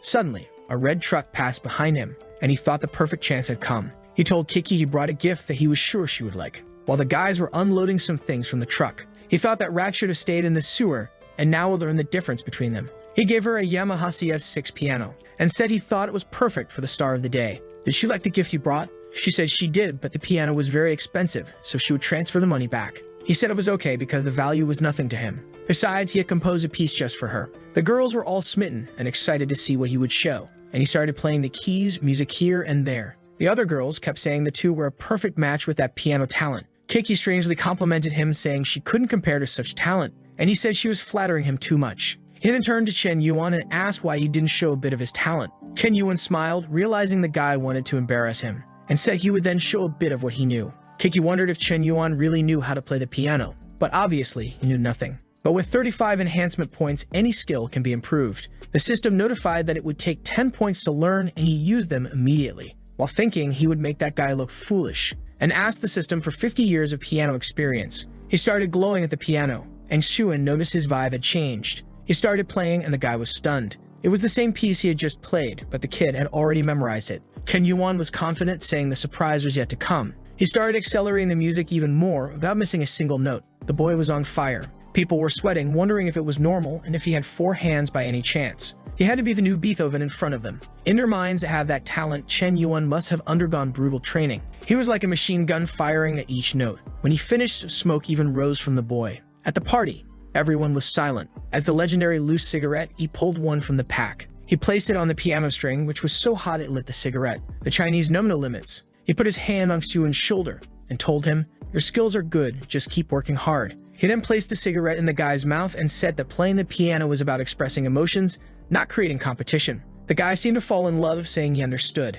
Everyone was impressed, and suddenly Kiki made a mischievous face, saying she had chosen the right person. Sitting on the couch, she thought he was a treasure among men, and her favorability kept rising. It finally reached 95, and now the counterattack was successful, automatically evolving to a level 60 piano maestro, and Kiki was now becoming a loyal follower of the boy. Since he spent 78 million on her, he received 7 million in return. The guy was finally managing to take advantage of this system to get rich. With 25 more enhancement points, he didn't even know where to use them. Suddenly, someone came from behind, saying he was full of incredible surprises. It was Kiki, saying he made her very happy that night. He said that this performance was his second gift, so how would she thank him? A new girl appeared, Kim Bing-soo, known as the Ice Beauty. She wasn't famous for her looks, but for her hostile attitude towards all men. Because of this, everyone speculated she was a lover of women. Besides, she was always close to the president, so they even thought they had a relationship. But the truth is that she was kidnapped in her childhood. Even though the police arrived in time and nothing happened, it created a trauma in her. And since then, she hates men. Kiki asked Chen Yuan who he thought was more beautiful between the two. He told Kiki that of all the women he had met, she was the most beautiful, while thinking he wants to avoid women like Bing-sui as much as possible because they're all crazy. At that moment, Kiki called her friend over to meet him. She apologized, saying she was stuck in traffic. Kiki quickly introduced Chen Yuan, who asked if he was the guy who had played the piano, and he said yes. But she said she had heard he was the type of guy who had relationships with several girls. Really a man with no morals, even if he had some talent. Chen Yuan wanted to strangle her, but Kiki told him to calm down, saying she had always been like that. But the system doesn't forgive, and another target was found. Kim Bing-soo, 25 years old, 52 kilos, and 9.3 in appearance, with -80 in favorability.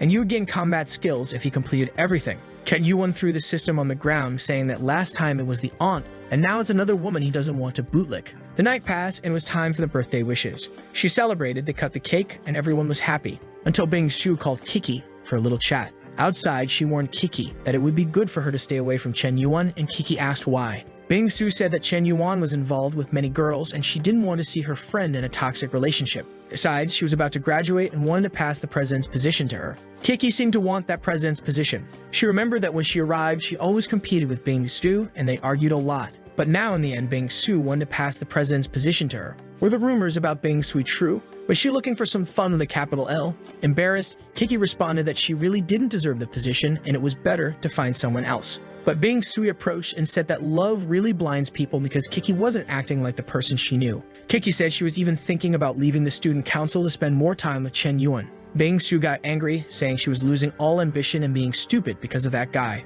Her favorability kept dropping while he wondered if he couldn't even eat cake without losing points. The party was about to end, and everyone was leaving. Suddenly, she told Chen Yuan to wait a minute. There was something she wanted to tell him. He was about to leave thinking she was getting more adorable with more favorability. All she did was invite him to watch a movie tomorrow, and he thought she was inviting him for some Netflix and chill. Suddenly, he heard someone crying in the background. It was Shuen, leaning against his car, devastated and wondering why he had practiced piano his whole life. Chen Yuan felt awkward seeing the guy there, and went to talk to him, surprising him. The guy was startled and asked what he wanted. Chen Yuan said he had just lost a piano duel, which wasn't a big deal. He felt awkward because he had humiliated the guy using the system. However, Shuen interpreted it differently and thought he was being belittled. Chen Yuan said that wasn't the case, but Shuen replied saying he admitted Chen Yuan's skills were good. However, it didn't matter because his family was extremely wealthy and he had everything good. He pulled out his car key and said he was sure Chen Yuan was a poor guy who didn't even have a place to fall dead. But Chen Yuan was heading to the Ferrari.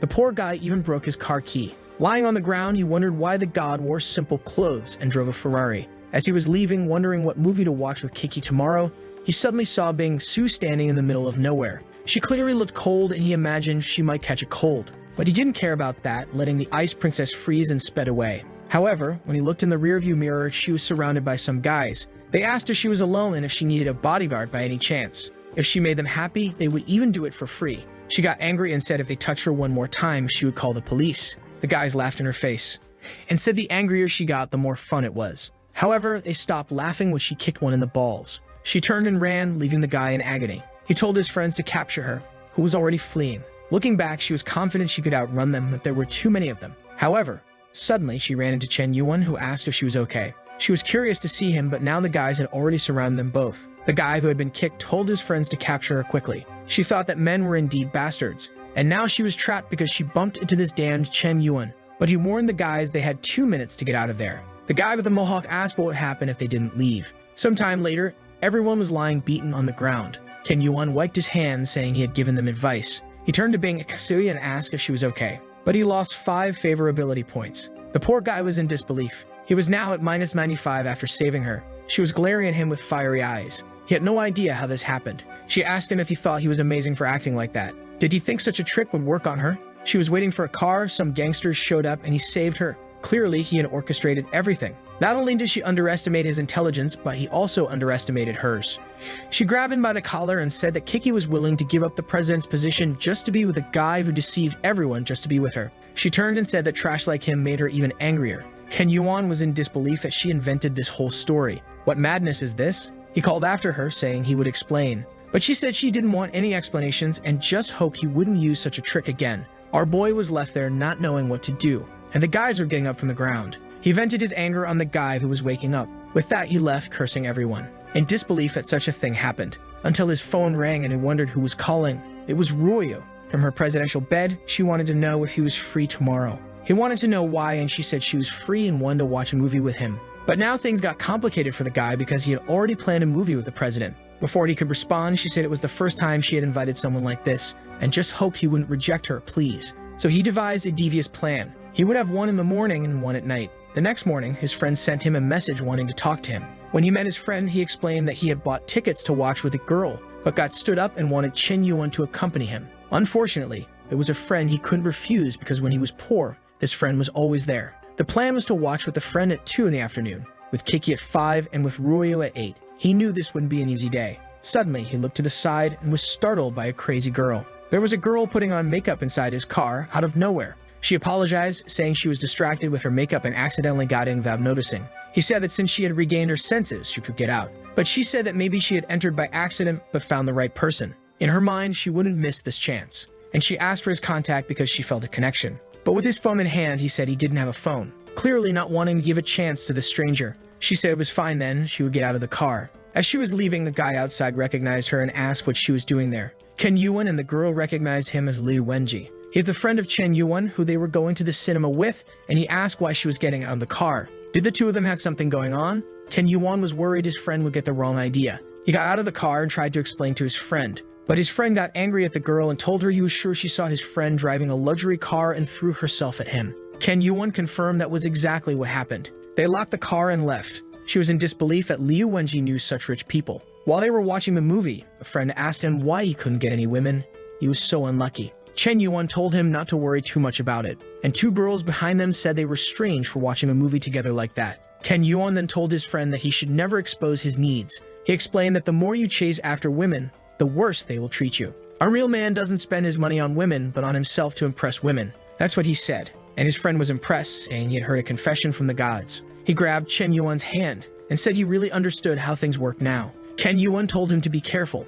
People might think the wrong things, and he explained that to attract more women, he just had to be a bit more handsome, a bit richer, and have a few more girlfriends. That's how it works. His friend was frustrated with these obviously impractical tips. As they left the cinema, his friend thanked him, and Chen Yuan said he had a favor to ask in about 2 hours. The girls behind them left, convinced they were a couple, all part of Chen Yuan's plan to escape and go on a dangerous adventure. In front of the cinema, someone was waiting. It was Kiki, wanting to know where Chen Yuan was. Suddenly, a guy named Wu Banshee appeared, asking if she could give him her contact info. She apologized, saying she was on a date, but the guy insisted, saying her date wouldn't be interrupted by giving her number. Suddenly, someone tapped him on the shoulder. It was Chen Yuan, saying he would show how it's done. He put his hand beside her and asked if they could have a deep conversation somewhere with fewer people. The guy wondered if this kind of harassment would actually work, but she responded affirmatively, and the guy was fuming with disbelief. They were watching an action movie and Kiki kept glancing to the side. She asked if he wasn't interested in the movie since he was always on his phone. He tried to explain that it was some family business that had been troubling him a lot lately. She believed him, imagining that to have so much money, he must have many problems. His life was different. People only see his extraordinary skills but don't see the countless drops of sweat he sheds while practicing every day. He had been training tirelessly since childhood. He should be training for his future now, but here he was being monopolized by her. Okay. Suddenly, she placed her hand on his and he was startled. When he looked over, she was crying. He was embarrassed, wondering why she was so emotional. As they left the cinema walking down the street, she asked if he wanted to recommend something. But just as he was about to answer, he received a call. He had asked his friend to call right after the movie so he could escape. He answered and asked what it was. Changing his expression, he said it was something very serious, and he had to handle it now. His friend was confused, as was Kiki. He then told her his friend had some problems and he had to go help, and she said it was okay. It was fine for today. As he left, she thought he was a very decent man for giving up a woman to help his friends. In the car, the sly Chen Yuan was thinking he was a genius. Now he just had to win the last challenge. He arrived in front of her apartment and informed her he was downstairs, while thinking he would never do this kind of thing again. His life was worse than a battlefield. Someone called him, and the girl appeared casually, asking if he had waited long. Our boy was smitten, saying she looked stunning. She really was a treasure among women and could look good in any style. She asked if he was ready to leave, and he said, "Let's go," while thinking that if things went well, they could take it to the next level. They went to the cinema, then to a restaurant, and the night passed, and they were back home.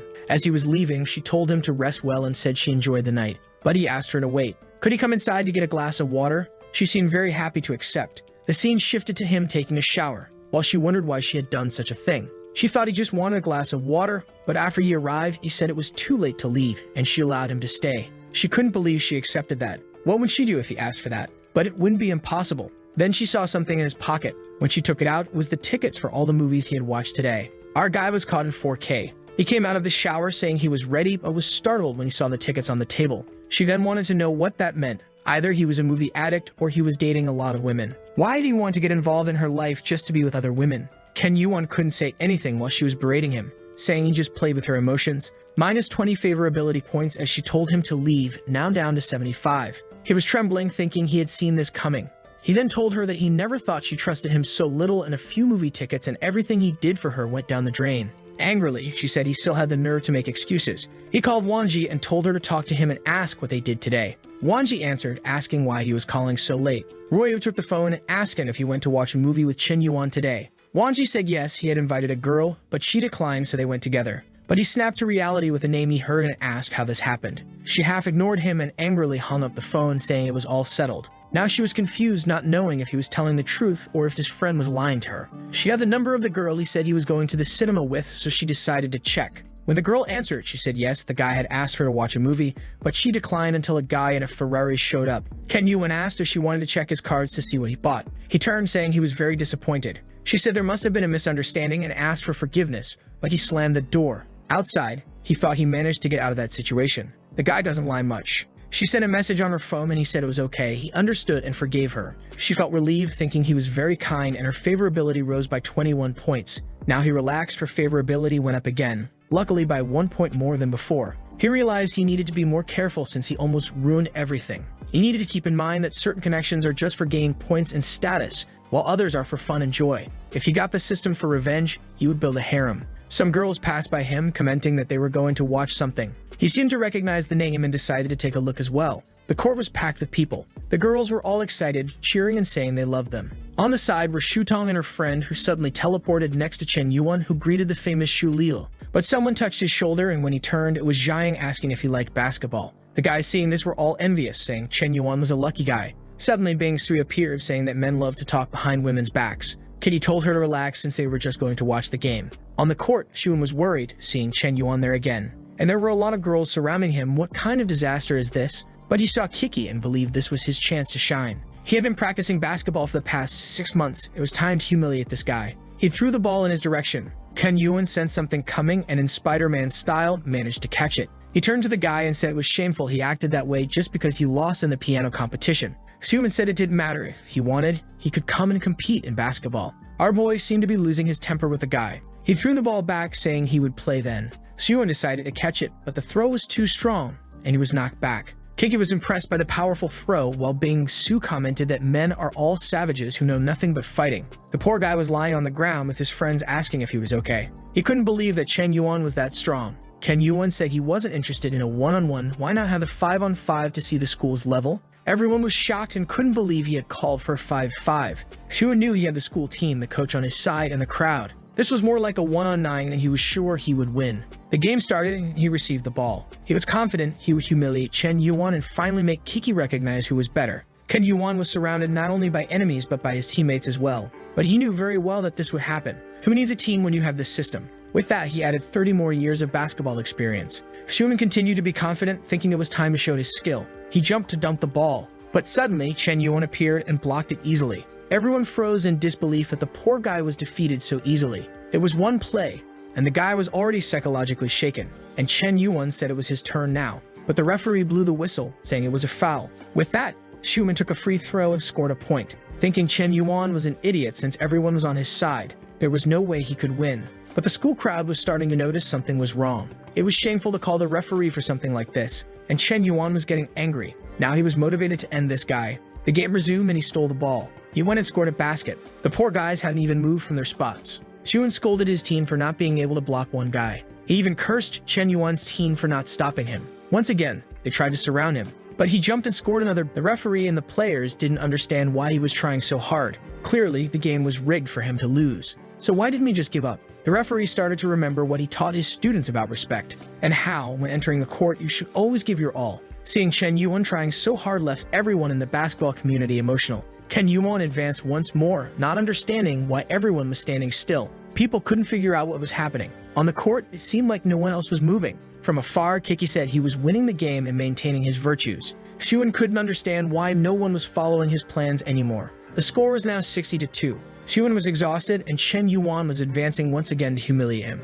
At that moment, he thought that if he at least defended this one, he wouldn't be so embarrassed. Ken Yuan approached. He jumped, and Shuan threw his elbow into his chest. But it was his arm that got broken. He fell to the ground, writhing in pain, and Chen Yuan slammed the dunk. With that, he gained points with Kiki. He gained points with Shutong. He gained points with Shu Lil. He gained points with Xiang. As he was leaving, he said Shuan didn't deserve to be the team captain. It really insulted his skills to have to compete with someone so dirty. Shuan told him to stop being arrogant, saying he would soon regret it. Some girls said they even forgot to record because he was so incredible. Seeing that, Jiang wanted to know where Chen Yuan was. She wanted to give him a bottle of water, but Kikit also wanted to give him a bottle of water. However, all four were holding water bottles with liquid spilling. Chen Yuan fled, sweating nervously. Choosing which bottle to drink the nectar from could make him lose all the others. He took a shower after the game and received a friend request from someone in the group of rich people. The guy called him and he asked what was up. The guy said it was nothing much. He just wanted to know if the boy wanted a wife. Ken Yuan was skeptical about this offer.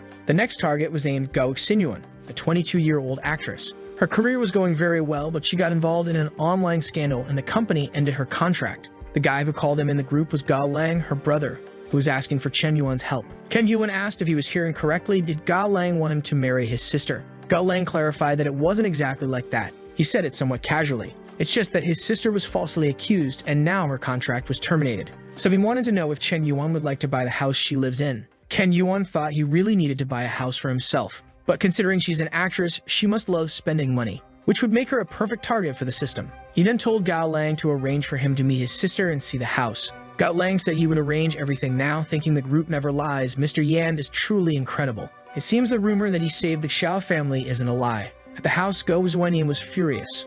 Obviously, and now that her career was going downhill, a bunch of guys were offering to marry her. But she didn't want any of that trash. None of them deserved a beauty like hers. All she wanted was to be a simple actress. Why did everything have to be so difficult? She then received a call. It was her brother telling her not to worry about money anymore. He found the perfect person. She was a bit confused about who it was, and her brother explained that it was a very influential guy that recently appeared. Hearing the name Mr. Yan, she already imagined a rundown fat guy. With that, she berated her brother, saying that when he got home, he would get beaten. Her brother tried to explain that he was an incredible guy and to show him the house as he was arriving soon. She hung up, angry, saying all men were the same, a real disaster. With her hands to the sky, she swore that even if she had to jump off a building, she wouldn't accept a cent from this man. In front of the house, Chen Yuan was impressed with the structure, and it wasn't very far. He rang the doorbell, and she thought the old man had come running like a desperate fool. She walked slowly down the hallway just to annoy him. She opened the door, saying she came running and for him to stop being annoying, but she blushed. As soon as she saw Chen Yuan introducing himself,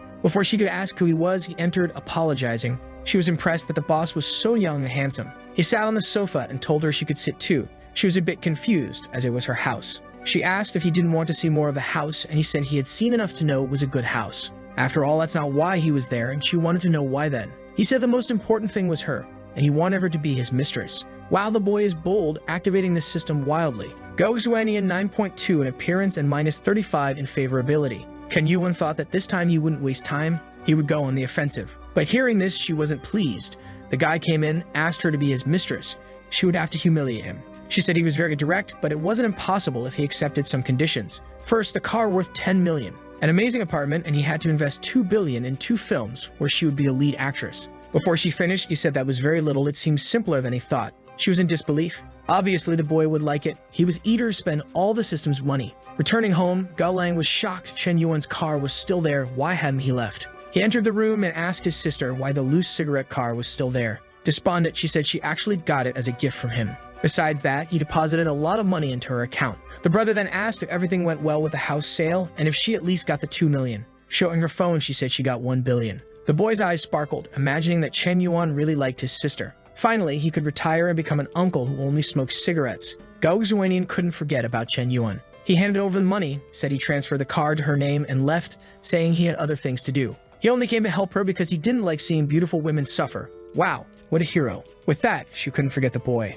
She thought he wasn't so bad after all, and her favorability kept rising. At Bingsu's graduation, she warned Kiki to be careful with Chen Yuan. Kiki tried to explain that Chen Yuan wasn't what she thought, but Bingsu was clearly determined to hate the guy. She then revealed to her that on her birthday, he orchestrated some gangsters just to try and win her over. Kiki said it seemed like she had a very troubled mind. Chen Yuan is a hero that everyone at school likes, showing a photo of Shulil and her dad holding a poster. Not to mention that on her birthday, he had no idea she was going there, so it was impossible that he had set everything up. Bingsu started to question if she had really misunderstood things. Was she exaggerating with her paranoia? With that, she left without saying anything to Kiki. Now Bingsu felt embarrassed, thinking she had been mistaken in her romantic delusion. Back at work, she was exhausted. She was dying of shame because she had told her friend that her boyfriend was hitting on her when in fact he wasn't. Not to mention that every time she remembered the incident, the only thing that came to mind was Chen Yuan protecting her. Suddenly, her boss called her for a meeting, waking her up to reality, and informed her that there would be a charity dinner with the city's top businessmen.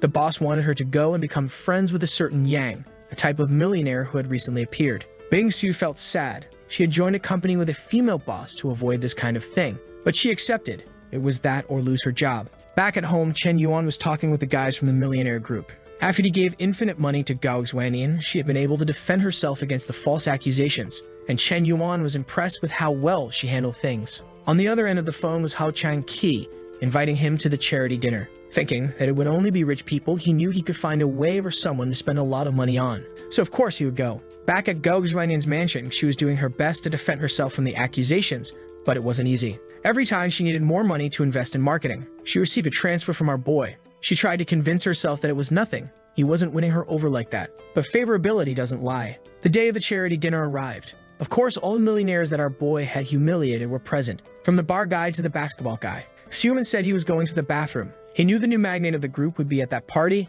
and he had researched a lot to get close to this person. He knew it would be someone elegant and sophisticated, an elder with advanced vision. So he stood at the door, wanting to be the first to meet this person. But suddenly, he saw Chen Yuan arriving and wondered why he was there dressed as security. The poor guy had actually spent 20,000 on that suit, really only used to spending the system's money. But he was startled. The security guards were indeed wearing the same suit as him. Xiuan went to speak to him, calling him the Prince of Basketball, and asked if he was so broke that he came there to work as security. But Chen Yuan said that wasn't the case, and that he was invited to the banquet. Xiuan responded that they could enter together then, thinking he was lying and wouldn't have his name on the list. At the entrance, the security asked him to show the invitation, and Chen Yuan was confused. He hadn't received any invitation. Xiuman circled him, laughing, saying he was ridiculous. He really came there pretending like that. Meanwhile, another car pulled up to the event. It was being Sue arriving for work. All the guys blushed upon seeing her. She thought she didn't like arriving in a luxurious car, but unfortunately, it was part of the company's plan.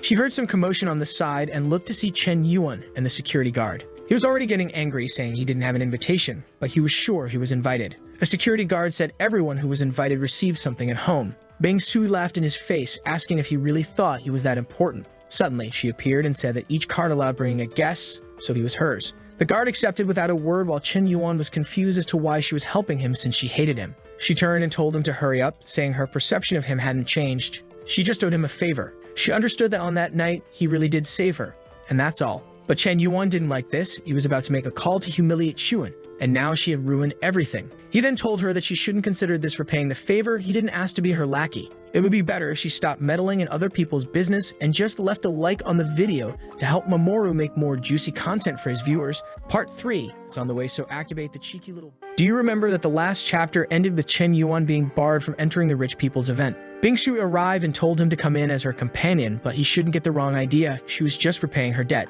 Chen Yuan hated this. He wanted to flaunt his wealth and make everyone jealous. He said he was officially invited and wouldn't be her slave in this place. He warned her to stop meddling in other people's business. Bingshu was furious. She had exposed herself just to help this bastard, and now he humiliated her. The copy-paste extras said it was better this way since this loser would never enter a place like that. The blonde guy told Chen Yuan that this was the nobles' area and he shouldn't come here dressed like a security guard. All of this was fueling Chen Yuan's anger. Then one of the group's members went to see who was causing such a commotion. He noticed that Tang Xuan, the blonde guy, was trying to humiliate the cigarette solider. He got worried, saying this would cause trouble, and called Hoshin.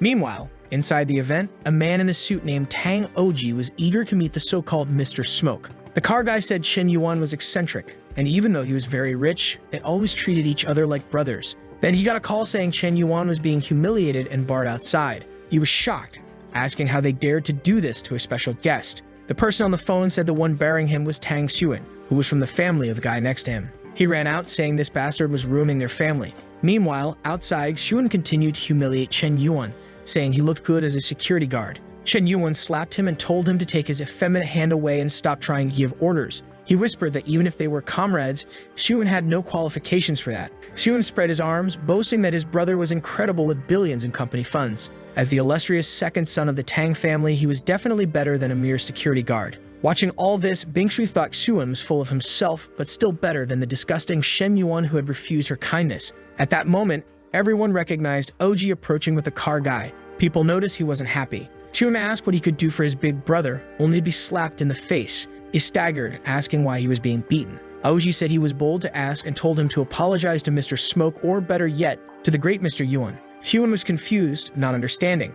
Oji approached him and sincerely asked him to accept his apologies. Everyone realized then that Chen Yuan was no small deal. People started wanting to hand him their business cards and befriend him. Xuan was devastated. He lost at piano, he lost at basketball, and now he lost in family background. Was this guy his archenemy? Hoshin also apologized to Chen Yuan, saying he planned poorly, but should have at least been notified of his arrival time. Chen Yuan said they were friends and Hoshin didn't need to worry about those details. Then he was guided into the event. Bingshu was impressed because Chen Yuan really seemed to have a lot of money but didn't flaunt it. She knew that someone with such status would be chased by all the girls at the university. Now she felt ashamed for being so presumptuous and thinking he was following her. She covered her face, wondering how she would complete the mission her boss had given her, especially since the guy she had talked to was called Smoke Soldier. She started to wonder if she would have to use her physical appearance. Meanwhile, inside the charity auction, Hoshin said there would be jewels, paintings, and even pieces of an island. Chen Yuan was impressed, and the guy said it was all to support the auction. Our guy now had the face of a crazy psychopath eager to spend money.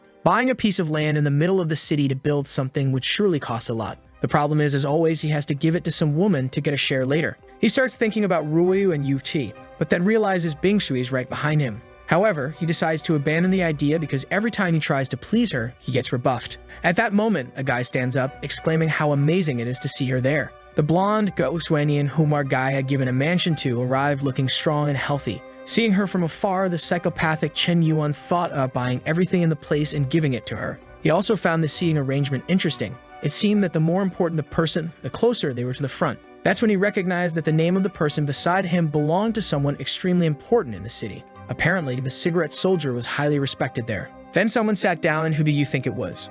Of course, it was a girl with extremely high potential, and she probably had her blood tests up to date. People around commented that she was the daughter of Secretary Shu. Our eavesdropping boy just listened. He blushed and got flustered, realizing she was not only the daughter of a big boss, but also healthy and strong. However, he turned to the side, embarrassed and nervous, though he didn't know why. Oji went over to introduce himself to her, saying it was a pleasure to meet her. Obviously, the rascal was already thinking about forming an alliance or even marrying the woman. She recognized his name and said it was a pleasure to meet him too. However, she was already thinking about how much she hated attending these events her father forced her to. But she was curious to know who the boy next to her was, since usually those seats were filled with old men. She tried to talk to Chen Yuan, who pretended not to hear, turning to the side. She was confused, wondering why she was being avoided like the plague. Was she that scary? Chen Yuan was terrified of starting a conversation and having the system create a bond with her. However, she kept pestering him, saying it was rude not to even say his name. Hoshin then told Chen Yuan that he should pay more attention. She was none other than the secretary's daughter.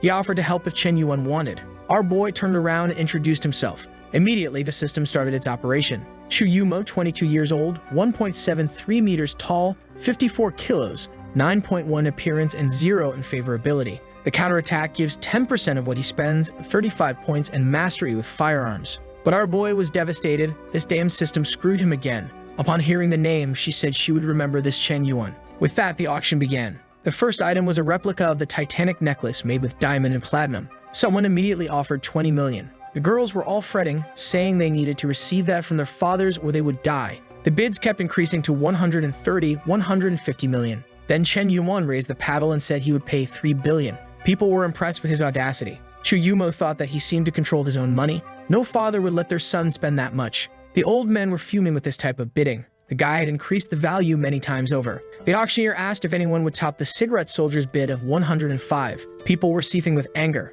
but no one wanted to say anything. With that, the gavel was struck and the sale was finalized. When it came time to process the payment, he said it was a gift for Miss Go Xuanian and should be delivered to her. Everyone heard this, and her favorability already increased by 10. Her brother immediately said the gift she was about to receive was incredible. Favorability kept rising. The poor girl knew he was doing this just to mess with her, but unfortunately, she couldn't resist and her favorability was already at 35. She got angry, saying she couldn't be swayed by such things. She was a woman with dreams and aspirations. She made a dark face, asking if Chen Yuan really thought he could win her over with money. She would show him how formidable she could be. At that moment, the woman brought out the second item for sale. Who would he give this to? It was a crystal piano. The announcer said the bidding would start at 30 million. Someone offered 35 and another 40 and another 45. Of course, Chen Yuan raised it to 200 million. He thought this would be the perfect gift for Miss Kiki. Then from the background, someone said they would offer 210 million. He looked back and saw a mage carrying 2 fire spheres. He recognized her as the heir to the Fire Group and the owner of several gaming industries.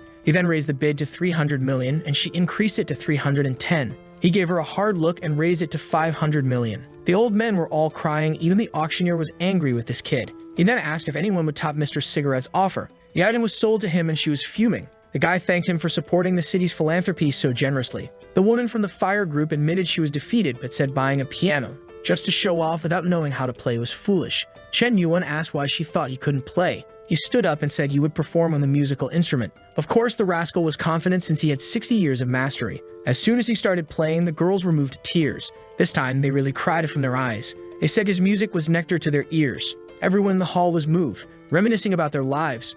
Now Chuyumo, who also had some professional techniques, wanted to add him. Chen Yuan noticed she was starting to like him. However, he seemed uninterested and bluntly said he forgot his phone. But this psychopath loved being rejected and he gained another 30 points. He wondered why he only encountered crazy people these days. She extended her hands and said it didn't matter that he forgot. He could just give her his number and she would write it down. He apologized, saying he had a poor memory. She said she would send someone to investigate his number then. They stood there staring at each other. After realizing he had no way out, he said he was defeated and would add her. She said she always knew he had his phone but was just trying to mess with her. The crazy girl thought that good things never fall into your lap. If you want something good, you have to go after it. At that moment, the auctioneer announced they would be selling failing companies. Chen Yuan's eyes lit up. The woman then announced a streamer company that had recently faced some problems and shut down. The bid started at 50 million. Probably the one Chen Yuan tricked the fool into losing, and he immediately offered 60 million. Our boy was confused why no one wanted to compete with him. However, everyone was thinking the same thing.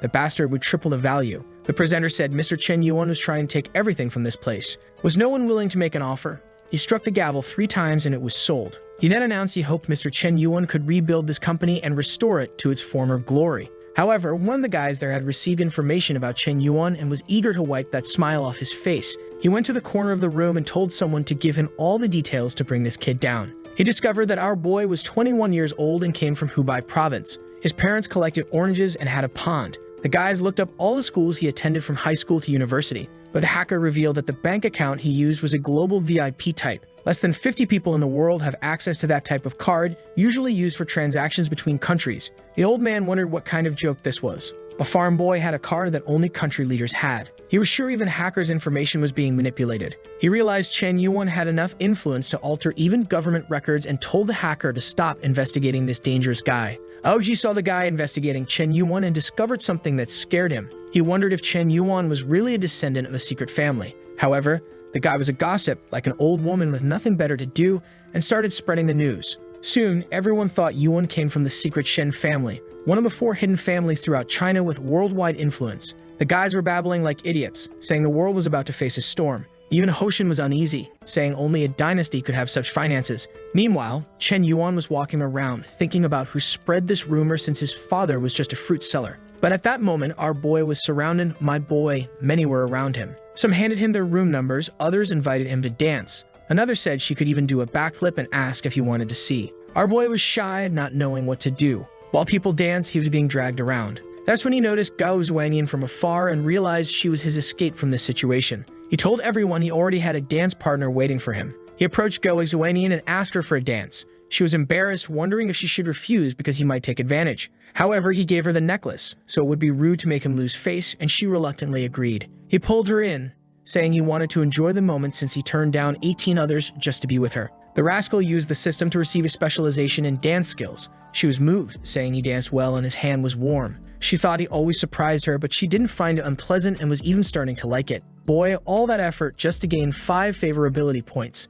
This is tough. Everyone in the hall was talking about the 2 of them. Chuyumo found it strange that he wanted to get involved with that girl considering her scandals, but at least he wasn't swayed by that swarm of killer spiders. Of course, she was angry that he rejected her and asked Gao instead. The same fool from before came to ask if he could dance with her. She told him to buzz off because she wasn't interested in old men. The poor guy was called old at 30 and felt crushed. Chen Yuan was happy he managed to gain at least 5 points with this dance. Then someone came and called him saying they wanted a dance before he left. The guy who had been rejected earlier was furious at this brat, but our boy was very Sigma and said he was unfortunately exhausted from the last dance. She said it was fine and asked what he wanted to know about her. Our boy was impressed with her resilience to rejection. Since that was the case, he suggested they could talk in the corner. She kept poking him, asking if the actress was his girlfriend, to which he replied no. The psycho got excited, thinking if the relationship wasn't established, she had a chance. Then she asked if he knew about the scandal she had been involved in. He said he didn't care since her image would soon be clean because he was supporting her. She asked how much money he spent on her. He said that unfortunately, she asked for too little, so he only gave some luxury cars, a mansion, and 2 500 million movies. Chuyumo created a story in her head, thinking Chen Yuan was being deceived. It seemed he grew up isolated to refine his skills, and that's why Gao Zhuangyan was using him to drain all his money. She then asked Chen Yuan if he didn't think her demands were too high. Uninterested, he said it was natural for a man to spend money on a woman, which is why he transferred the 200 million. She grabbed him by the tie, saying he was being deceived and abused by her, not to mention they hadn't even confirmed the relationship. She calmed herself, saying that in the end, it was his money, but he would pay the price for it. Our boy said he wasn't being made a fool like that. However, Yumo could only think that a lover always makes the worst decisions. Remembering when he was playing the piano and making bids for her, she thought it was unbelievable that such a talented man was still so innocent. The favorability kept rising and reached 45. Chen Yuan knew very well that she thought he was being exploited by Gao Xuanian. But little did she know that in the end, he would be the one winning. He made a villainous face, saying she didn't yet know the skills of the big brother. He turned to her and told her not to speak ill of Gao Xuanian anymore, saying her behavior was very much like the behavior she wanted to judge. She was devastated and stood up angrily to leave, thinking she had better background, appearance, and personality than that actress. She left motivated, saying that Chen Yuan should just wait. Soon, she would get him too, since she always got what she wanted in life. Chen Yuan was worried, saying that next time he would keep as much distance from this woman as possible. At the end of the event, everyone wanted to keep in touch with the boy. While he was on his phone, Hoshin approached, introducing a new friend, Zhou Xiaowei. Zhou was very shy, and Hoshin told him to lift his head and speak to Mr. Cigarette. Chen Yuan asked why Zhou was so shy and why he had brought him there. Zhou stammered as he explained that his family was selling a giant skyscraper building. Chen Yuan got excited and asked him to elaborate, and Zhou explained that it had more than 10 floors, 1,000 square meters per floor, and a total value of 2 billion. Even Hoshin was shocked, not knowing his chubby friend was a billionaire. Chen Yuan then said to add him, and he would come to check it out someday. Zhou was a bit awkward, thinking Chen Yuan would want at most 1 or 2 floors, but it seemed he wanted the whole thing. Zhou left, telling him not to sell it to anyone else, and the guy agreed. In the taxi, Chen Yuan was thinking about who he would give a 2 billion building to. It couldn't be a regular girl or she'd collapse. It had to be someone with very high mental resilience. The taxi sped up and he hit his face. The driver stepped out and told the woman to get out of the way. Chen Yuan wondered what Bingshu was doing there. She walked over, opened the door, and got in with our boy, confusing everyone. She turned to the driver and told him to start driving. The poor driver had no choice. Our boy was looking at her, wondering why she was there. Bingshu was motivated. It was her first job after graduation, and she couldn't disappoint her boss. Chen Yuan, embarrassed, tried to be polite to her, thinking he had just gotten rid of that damn Yumo, and now met the worst one. She then said she was there as a representative of the Carp Fish app, seeking an investment. It already had millions of downloads. Chen Yuan cut her off, asking if she was asking for help. She said it could be seen that way, but it was a win-win situation as they had great potential. Chen Yuan then asked if she was begging for his help. She said yes, she was begging for help, and asked him to stop. Almost crying, she wondered why he was using money to humiliate her like this. Now the rascal was satisfied. Finally, she was yielding. But he knew exactly what she disliked and approached, saying that if she came seeking something, she should offer something in return. He asked if she understood what he meant. Even the taxi driver thought he was a disgusting jerk. However, Bingshi slapped him, telling him to get off, saying that's why he didn't deserve Kiki. The 10 favorability points he had went down to -5. He moved to the side, saying he had no intention of sleeping with her.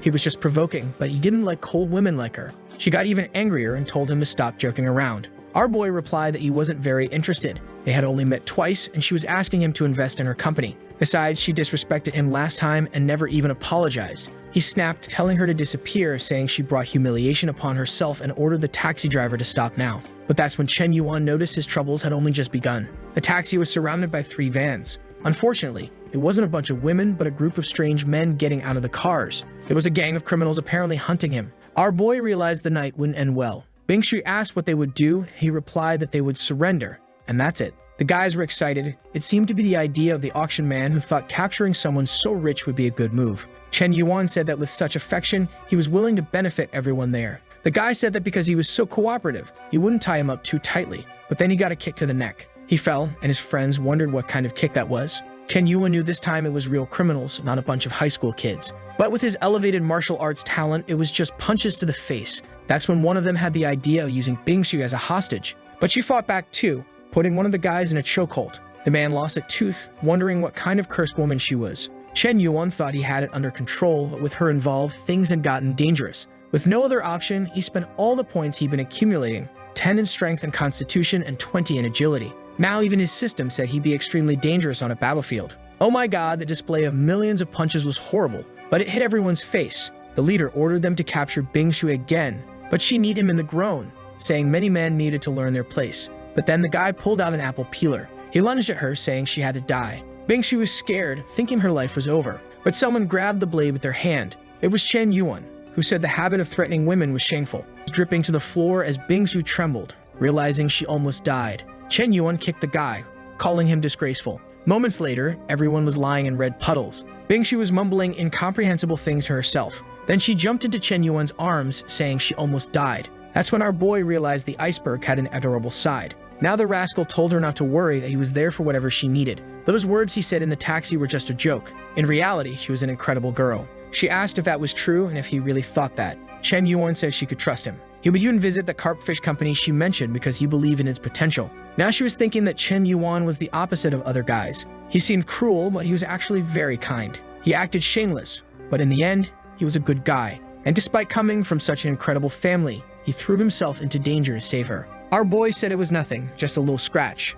But now, it was too late. He gained a bunch of favorability points, shooting straight to 80. With that, the police arrived and arrested the criminals. Someone beside him remarked that they hadn't seen him for hours and he was already in trouble again. Chen Yuan asked why this person was there. Boy, it was Shu Yumo, who turned out to be an officer from the explosive squad, always carrying 2 spheres ready to blow. Our boy had beaten the guys so badly that some were getting blankets on the asphalt. The officer reported that 1 was dead and 7 were severely injured. It looked like a battlefield. Shu Yumo was thinking that 8 bandits came to take him down, but the boy reversed the game. Now she was excited, saying it would be worth it considering his combat skills. Seeing Bingsu staring at him, she was sure all the women were eyeing him. She got even angrier because every time she wanted to talk to him, she had to compete. She approached and said they both had to go to the station to recount everything that happened. Later, at 3 a.m., an officer approached Bingsu and told her she could go. She asked if Chen Yuan was coming too. The officer explained that unfortunately, no, because Chen Yuan was being interviewed by the captain. Bingxi said if that was the case, she would wait for him,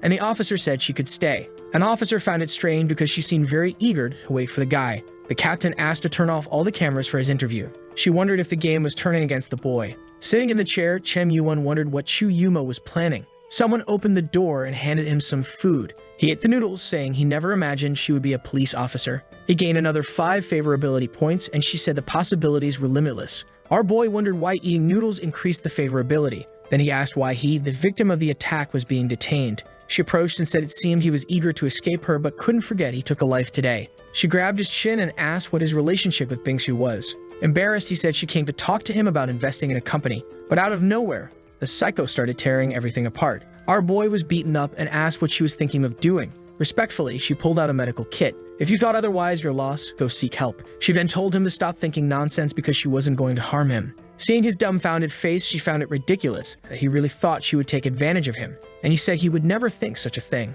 But our boy said she was a very busy woman, so he would take care of it himself. She told him to stay still because he was too clumsy and would end up hurting himself more. Our boy realized he was being crushed but noticed she was playing a game with him. He remembered well how girls had played this game with him in the past. They seemed to show care and attention at first, but in the end, he was always abandoned, humiliating himself by kissing their feet. Seeing Yumo as a devil, he was sure this was a trap for a Sigma man like him. He then got up and told her to keep her distance because they had only known each other for a day. Yumo asked what he was talking about since she was just bandaging him. He said he wasn't mad, but she needed to understand that he had someone else he liked. He turned poetic, saying life is full of encounters, but unfortunately, her time had passed. If it had been earlier, she might have had a chance. But if he were the type to change his choice all the time, she wouldn't like him either. Obviously, nothing works with this crazy girl who now thinks he loves purely. She went crazy, and our boy ran straight to the taxi. But from above, the mad woman was just observing, thinking no way she would lose this guy to those other cursed women. Meanwhile, Bingxu was sleeping at the police station. When he got home, he was exhausted. The day had been a mess, and he just wanted to sleep. However, when he entered, he heard the sound of a shower. He saw a silhouette in the mist and thought the president liked testing his self-control. An angel told him to calm down while the devil told him to go in. But an unknown girl came out of the shower, saying it was very comfortable there. She saw Chen Yuan, who was paralyzed, got scared and screamed for help. A while later, she was crying to Kiki, saying she would never marry because she had been seen. Chen Yuan, losing patience, said he was going to take a shower. But the friend was angry, saying that Rascal had seen everything and had Miyun apologize. Kiki tried to explain that he was a good friend. But Mei Ming found it strange that her friend was defending the guy and wanted to know what was going on between them. She ran to Kiki and told her to stop involving herself with losers like him, especially now that she lived in such a house and was a streamer who received millions. She couldn't get involved with someone like him. Embarrassed, the president said her friend was thinking wrong. Chen Yuan was an extraordinary man. Kiki hadn't explained to her friend that the house wasn't really hers. But Mei Ming kept trash-talking Chen Yuan, saying that yesterday there was an auction and a guy bought a bunch of stuff. Only that type of man should be with her. At that moment, someone knocked on the door, saying they had a delivery. Meng asked what it was, and they replied it was a piano Chen Yuan had bought. The friend was sure it would be an old piano they brought, but strangely, there was a helicopter in front of the house. An armed battalion arrived in an armored car, and they wondered what kind of piano this was. A while later, it was in the middle of the living room, still covered. By now, he was scared, wondering what kind of national treasure this was. Meng got tired of waiting and pulled the cover off. She was blinded by the shine. Obviously, it was the crystal piano, and she was completely cured. Meng tapped it and realized it was genuine, wondering if she was wrong about that guy. Then a news report about the auction was on TV, showing Chen Yuan being called the mysterious millionaire who spent over 500 million. Poor Meng was hit by the 500 million realization and was in disbelief. Kiki turned and said she told her that Chen Yuan was exceptional. At that moment, someone said the piano had arrived. Her expression changed as she saw our boy shining. He came down the stairs, saying it took longer than he thought. Now the crazy girl was thinking he was too handsome, going from 0 to 100. He asked Kiki if she liked it, and she said it was precious, maybe too much. He then mentioned he had a business meeting and asked if she wanted to come along. Seeing her friend in the house, she didn't want to leave her alone, so she apologized and said she couldn't go today. Our boy left the house without worrying too much. At that moment, the system activated the link with Meng, starting with 20 points. However, Chen Yuan didn't like this, as she was supposed to be Kiki's best friend. He would have to make her realize that her friend had eyes on her man. While Kiki played music happily, Meng could only think about having a guy as handsome as him. But our boy doesn't know how to be poorly accompanied anymore, so he called Ruyo to join him on the business trip. She was angry as he had disappeared for days and now called her for this kind of outing. She thought he had been distant lately and wondered if it was because they hadn't done anything that night. Already angry, she said that all men seemed to be the same and his favorability dropped to 95. Our boy, from a distance, wondered why he lost points without doing anything. Face to face, he wanted to know why he was losing points and wondered if it was because he didn't pick her up from home. But our boy, being Sigma, ignored everything she was thinking and just called the chubby guy to send someone to pick him up. He knew that if he started apologizing, it would only feed these pointless problems. His plan was to solve it with the good old system. Meanwhile, in that building, a guy was talking to his friend, asking if this Kyunin Wang was really that amazing. It was the chubby guy's father who asked, and the boy replied that yes, he could be trusted. He was a very wealthy kid. The father said it seemed the boy was incredible and was curious to meet him. Nearby, there was an old bald man with Sutong, wondering why Mr. Zuzong was there. She seemed interested, wondering if this guy was important. She was a new employee, and the old man warned her to be careful with that Mohawk guy. He was the richest one there. Sutong wanted to know how the guy who hired her, a millionaire, thought the other guy was even richer. Then she saw a couple talking and said the person looked familiar. Was it him? The man greeted our boy, who said he was very modest to come there to meet him personally. Then the son arrived, saying everyone was waiting to meet him. Our boy was excited, saying they were very polite. While the papers fell to the floor, Sutong wondered why the owner of the place came to meet Chen Yuan. The old man said that place took 9 years to build and was extremely luxurious. At that moment, more than 300 companies had stores there. It was basically a complete shopping mall with many stores, cinemas, karaoke, and everything else they wanted. And at the top, there was still an incredible commercial area. But Ruyu wasn't enjoying all this, wondering why the bastard brought her there just to follow him around. The old man said he would show him all the floors, and he asked Ruyu what she thought of the building. She said it didn't seem that bad. Chen Yuan then told the old man that if she liked it, he liked it too. Just name the price, and he would buy it and give it to her. The father asked if he would really put the entire building in her name. Our boy said yes, as long as she liked it, nothing was a problem. The old man couldn't understand how the young man's mind worked. Ruyu was hesitant to accept, saying it was too much.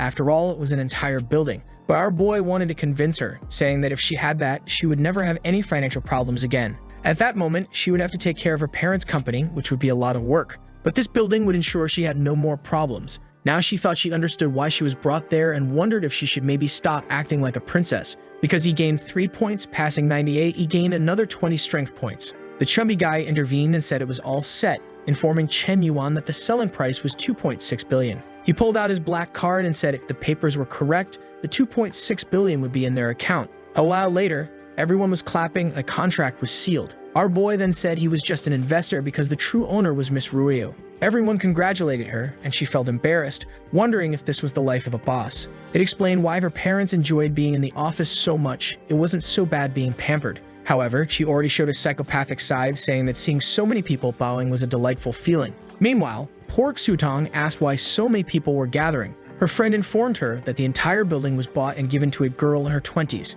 Sutong observed from a distance. The friend went to talk to her, but the girl had already disappeared. The poor girl was running off somewhere, saying all this should be hers. No matter the cost or what she had to do, she was determined to get Chen Yuan back. Meanwhile, on the subway, Ryu was impressed and asked where his Ferrari was. He said he loved the everyday life, and it was nice to spend more time with her this way. Ryu then asked if he knew a woman named Gaoxuanian. He got a bit flustered, asking if she meant the actress. Ryu asked if he knew about the rumors regarding her disputes with the guys, and he said no. He didn't care about celebrity life. She responded that she didn't care much about it either. Recently, there was news about a guy who bought a piano to give as a gift, but she didn't even look at it. Our boy was sweating, saying it was interesting to know. She asked what the problem was, and he said he wasn't ready for the subway's heat. After a while, he said goodbye to her, thinking it felt like a prison, but that he wondered if she was testing him. A friend called him, saying Bingshi seemed to have been waiting for him at the dormitory for 6 hours. In front of the dormitory, everyone recognized her as an incredible graduate from that place and wanted to know why she was there for so long.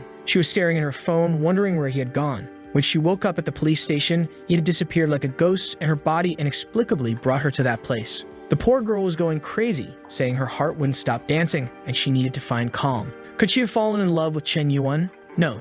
She tried to change her mind, saying he was just a friend of Kiki. She couldn't think like that. Our boy was in the crowd, wondering if she was really waiting for him. But she was resolute in solving the financial part of the company. Then she recognized him, ran over, and hugged him. Everyone commented that it was impossible since they thought she was a lover of women. But she was clinging to him, saying she only felt safe this way. Chen Yuan asked what the problem was, and she told him not to move away, that she didn't want to let go. His friends were just observing, saying they wanted to kill the lucky bastard. Suddenly, it started to rain and people ran for cover. Our boy turned to her and said they needed to find shelter from the rain. The next moment, they were in the dormitory, and his friends were shocked. She sat in a chair, thinking it wasn't as dirty as she imagined. The friends wanted to know how the hell he managed to get something like this. Suddenly, she asked why his laundry basket had so many dirty clothes. When the rain stopped, she wondered why she took that without thinking straight. Chen Yuan didn't worry much and said he would take her back home. On the way, he asked if all this was because of the help the company needed. She remembered the company and said yes, it was all for the company, which is why she was there. She mentioned that she hadn't sent a message because she didn't have his number. Could he give it to her? He said it wasn't a problem and told her she could contact him whenever she wanted. She asked if it was only about the financing he was talking about, but our boy was already leaving, saying not to worry, he would check the company tomorrow. The poor girl kept saying she was indeed a bad woman for doing this, but she felt at peace when she was close to him. She just didn't know how she would be treated when Kiki found out. The next day, he received a message from Ryu asking for help to receive the company's funds, but he told her to put someone else in charge now that she was the boss since he had things to do. He was in the car with Bingsu, who asked why he was so happy. Our boy was wondering why, after one night, she already seemed angry again. Bingsu concluded that she couldn't get involved in other people's relationships. Ken Yuan had many other options, so obviously he didn't want her boss and informed her that they would be there soon. However, the office of Bingsu's company was in Ruiyu's building. He asked if the company was really located there, and she confirmed it. Now he was in trouble. If Ruiyu saw him, he would lose the maximum favorability he had already gained. With no option, he went to the elevator, which opened with Ruiyu inside. She asked what he had to do that was so important this morning. Inside, there was an awkward silence. Our boy tried to stay calm, saying he couldn't show any signs of stress. He then introduced Bingsu, saying she worked at the carp fish company in the technology industry. He turned to Bingsu and introduced Ruiyu as the owner of the entire building. Bingsu was impressed that such a young woman owned such a large place, but seemed curious about Chen Yuan's relationship with his school colleague. She introduced herself and said it was nice to meet her. However, Ruiyu just stared and said hi, finding it very suspicious that such a beautiful woman was with Chen Yuan. Even though she knew he was unfaithful, he couldn't be that shameless. Once she collected the rents, she would deal with him. Bingsu then left the elevator, saying she would call the company boss and that they should wait. Our boy didn't want her to go, knowing he would be humiliated now. He turned to Ruiyu, saying he wanted to explain something, but she wasn't in the mood to be fooled and told him to speak up. He whispered to Ruiyu to be careful with Bingsu, saying she was a well-known lover of women at school and might try to seduce her. She asked if it was true and confirmed that everyone at school knew. With that, she called Chen Yuan and he went. However, Ruiyu didn't believe him and said she needed to find someone to confirm it. She decided to call some people she knew from university. When the guy saw the number, he was shocked, wondering who he had offended to get a call from her. When he answered, he asked what the adorable classmate wanted to talk about. She asked about the rumors regarding Bingsu. He mentioned that people said the student council was her playground. Ruiyu got excited, thinking Chen Yuan hadn't lied. The friend asked if she was talking about the same Chen Yuan he knew. However, she just thanked him and hung up. The guy got angry, saying he needed to inform her about the kind of person Chen Yuan was. He tried sending some messages but got blocked. Poor Ruiyu was all excited, thinking that Chen Yuan really didn't lie. When the guy started sending a bunch of messages, she blocked him. In the meeting with the president in a flexible suit, she went over all the company's numbers. Our boy was there just to spend money, so he wasn't interested in that. He raised his hand and said he already understood well because Bingshu had explained about the company. He asked her to just name the company's price. The president hesitated, knowing he had power that defied logic. She knew her company was worth $1 billion and needed at least $100 million in investments. She said $1 billion, and our boy was shocked. She wondered if she had mentioned a too high value. Chen Yuan asked if she had really taken all this time to mention such a low value. He then said he would buy 49% for $1 billion, but had a condition. The value was too good, so she wanted to know what the condition was. The president thought she was too old for him to try something like that, but if he insisted too much, it wouldn't be a big problem. He revealed that the condition was that all shares be transferred to Bingshu's name. A while later, he left the room and she was stunned. Bingshu asked how the conversation had gone. Our boy said she worked very well and would soon receive a promotion. She said she wasn't there for that and asked what he was planning. She was sure by the way he treated Ruyu that they had something going on. He should be careful because the president had genuine feelings, but she was thoughtful, wondering what her plans were. Ken Yuan asked why he should choose someone in with a psychopathic look, said he wanted everyone. She was startled and asked what kind of business this was. He made a villainous face, asking if it was wrong. She then said he had revealed his vulgar style, incredulous that she had thought something else. Shen Yuan said she was acting this way, but yesterday she had the audacity to grab him by the arms and invite him to her house. He asked her if she wanted to know if he would choose her. After all, as a friend of Kiki, she shouldn't have flirted with him yesterday. He told her that someone who acted that way had no moral ground to judge him. Outside, our boy felt on top of the world. Giving her that moral lesson had been delightful. She wondered if she was really being hypocritical and concluded that after flirting with him yesterday, she couldn't teach him any lesson. Some guys passed by announcing that the president had called for an emergency meeting. Now she was worried about the outcome of the negotiation. In the meeting room, no one had any idea what the president would say, and Bingshu was terrified. The president appeared and announced that the new vice president from that day forward would be Bingshu. She was confused, wondering why she had been promoted. The other employees were angry, especially since she had started working just a week ago. The president said they had no say in the matter, as Bingshu was a skilled, wealthy woman who had contributed significantly to the company. She presented the contract showing that Bingshu owned 49% of the company's shares. With that, no one could question anything. The president thought to herself that Chen Yuan was quite the boss, so young and buying half the company. People commented that they never imagined Bingshu had so much money. The president raised her arm and told everyone to applaud her. Bingshu, emotional, wondered if this was Chen Yuan's doing. She remembered him asking how she was sure he wouldn't choose her. She blushed and felt passionate, thinking this proved that he chose her after all. She gained 5 favorability points, then another 5, reaching 95. Now she was Chen Yuan's bootlicker, and he gained 35 strength points. Since he spent $1 billion on her, he received $100 million back. Our boy was confident, saying that having a spending strategy was the best plan. When he was just throwing everything at Seoul, he neither spent much nor gained much. But now that he planned step by step, he managed to invest much more and came out profitable. At that moment, his phone rang. It was Gao Xuanyan, crying and asking if she was an idiot. He asked what the problem was, and she said the former director had bought a bunch of people to speak ill of her again. The entire industry was cursing her, ruining her public opinion once more. Kim Yuan was shocked. Who was the bastard who had overturned his counterattack? He had spent $200 million, and they managed to reverse the opinion again. He told her to calm down and that he would take care of everything. This guy, known as Lord Tiger or Wang Yehu, was infamous for using his influence in the industry to take advantage of women. But it seemed this significant change in opinion was due to another actress named Fang Jingyuan. Chen Yuan asked if she was that influential, and Hoshin confirmed. She was extremely famous and made many donations, so anything she said was taken to heart by the public. He warned Chen Yuan that to take down a guy like Wang Yehu, they would need unconventional methods. Our boy asked what the plan was, and Hoshin handed him a card of someone who had information that could ruin Wang Yehu's career. All they needed was to find this person. The scene shifted to a busy street where our boy wondered who would work in a place like that. Climbing some floors, he heard someone shouting about receiving payment next month. Approaching, he wondered why this guy was there. It was the pineapple-headed chubby guy cursing a man on the ground, saying they would cut his hand off. The bespectacled man, Sejin, apologized, saying he was about to finish a film and would make a lot of money to pay off his debts. But the pineapple guy said this kid had offended Wang Yehu, the so-called tiger, so it would be impossible for his film to succeed. Sejin insisted that his film had a lot of potential and that this time it would succeed.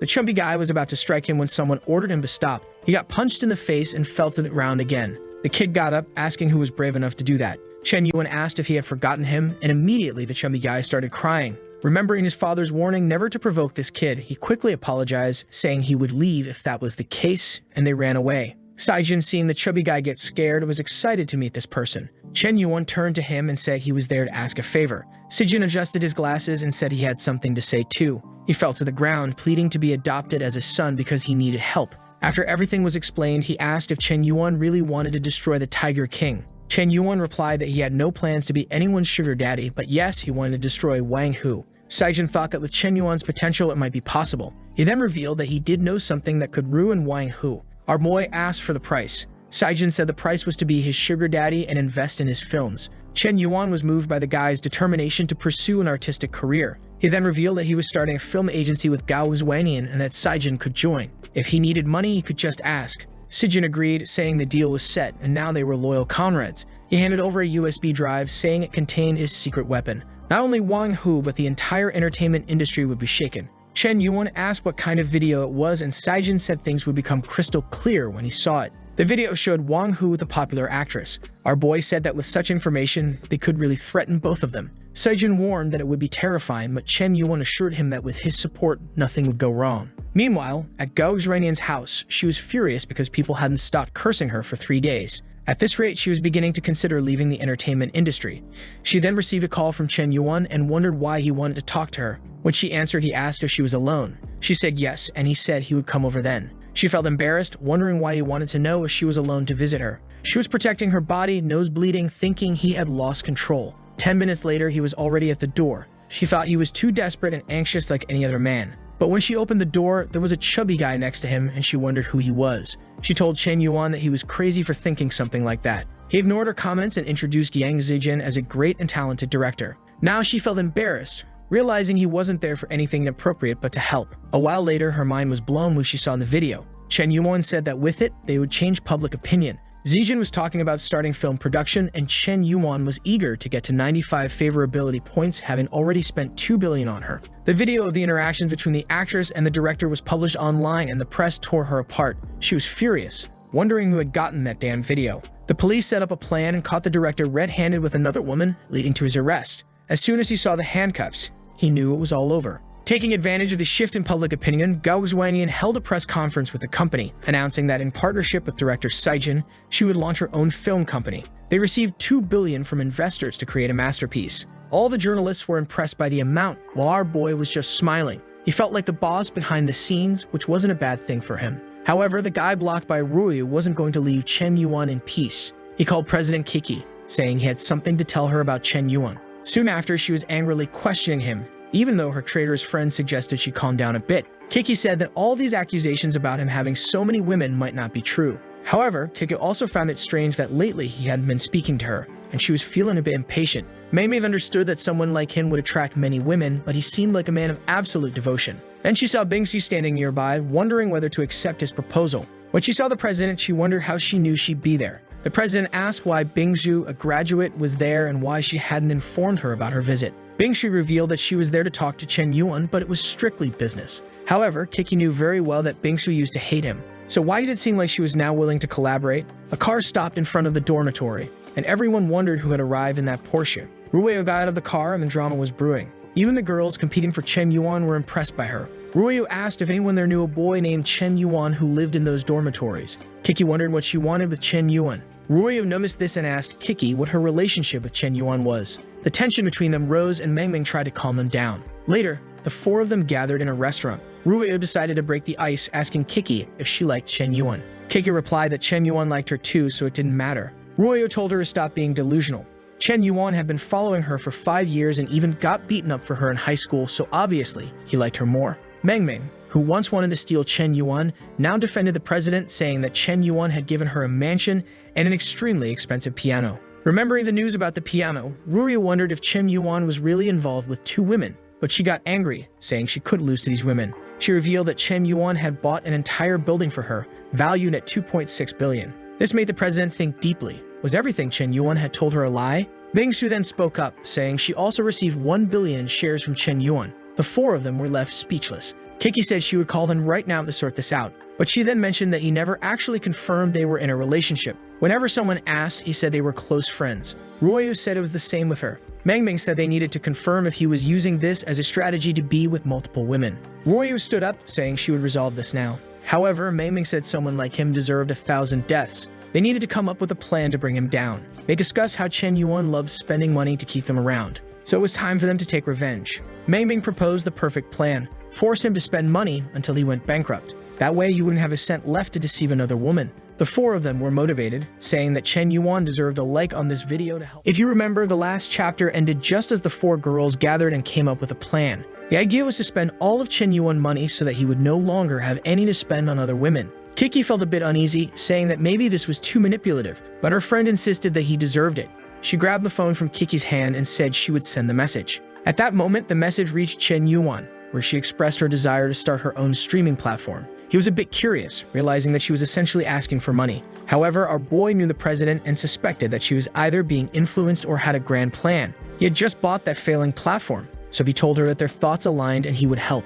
Now, the two girls were a bit embarrassed. He was not only going to provide a streaming platform, but also invest $5 billion as initial funding. Instead of being angry with the boy, she became even more enamored, saying that he always plans everything for her future. She felt moved, thinking that no matter how wrong his actions seemed, he always cared about her growth in the end. Meng told her to accept quickly before Chen Yuan changed his mind, and Kiki said he never does that. While she was sending the message for Chen Yuan to start the process immediately, she was seething with anger because she couldn't find a man like him. In his room, the protagonist knew very well that it wasn't Kiki sending the messages. The way of talking and the style of words were completely different. He already suspected it was Meng, which was perfect because he would end up spending even more money. At Ruiyu's house, her mother asked if Chen Yuan was cheating on her. She said yes because he was involved with a lot of girls. Even though their relationship wasn't confirmed, they were already very close. She received a message and said that the group was active. Her mother asked what group it was, and she explained that it was one formed by his girls to get revenge. In the group, Kiki sent a message saying she was going to receive a streaming platform. While Ruiyu was fuming with anger,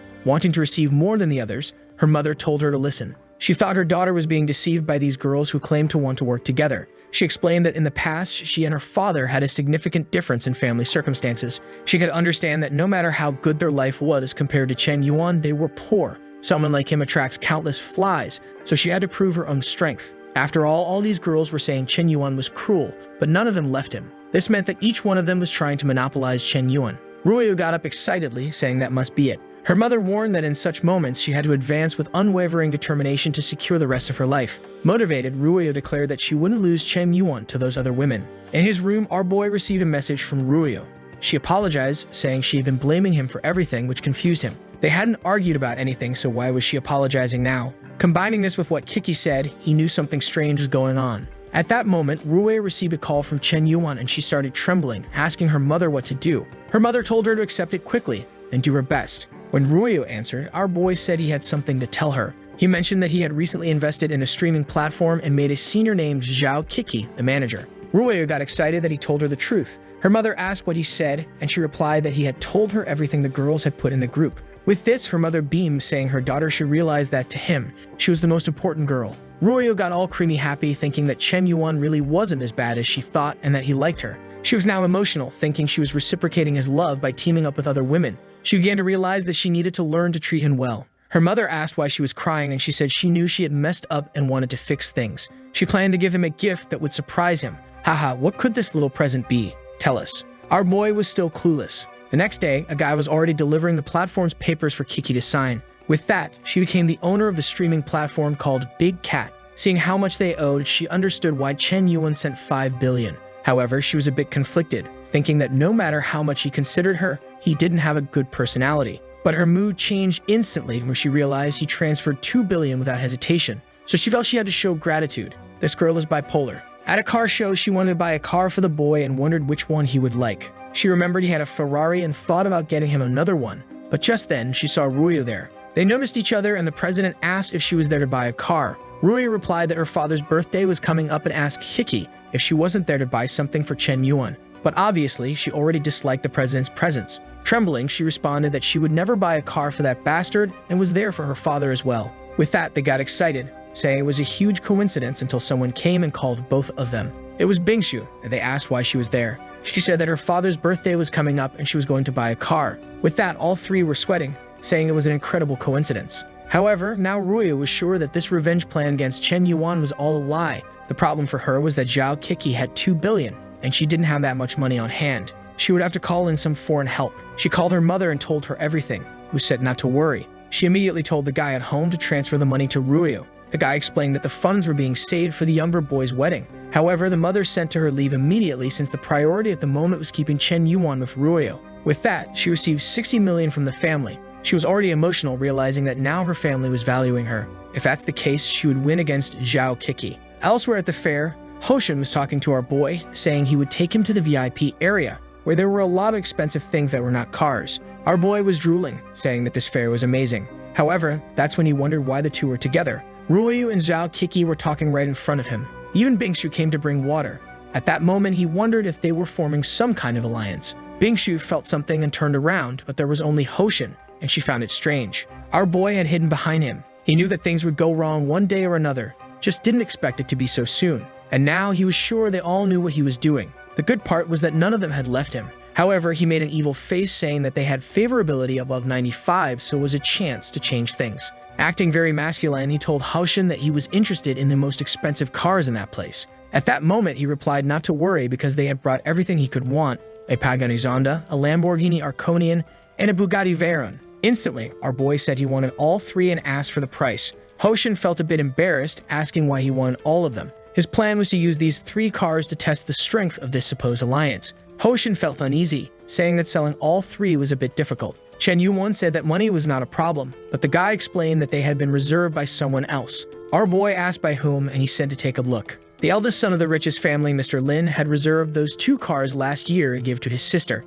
Chen Yuan knew how powerful that family was, and Hoshin said there were many others to look at. With that, this guy went to Ruoyu and approached her. He introduced himself as Lin and asked if he could get her contact information, saying that she reminded him of a friend he lost, which was a great regret. However, at that moment, she noticed Chen Yuan on the side, but seeing his angry face, she wondered why he was like that. She had no intention of giving her number to this guy, so why was he acting this way? She got angry because he played with her and then looked at her like that, and because of that, she gave the guy her number. Instantly, she looked to the side and Chen Yuan had disappeared. She wasn't sure if what she did was right or wrong, but she felt bad. Walking around the event, Hoshin asked if he knew the girl. He said he knew her a long time ago, but didn't know her anymore. He told Hoshin that he would pay much more for those cars than Mr. Lin and asked if $1 billion was enough. Smiling, he said he didn't expect this to interfere with Hoshin's business. At that moment, Hoshin smiled, saying the guy was an idiot. When talking about $1 billion, anything could be done.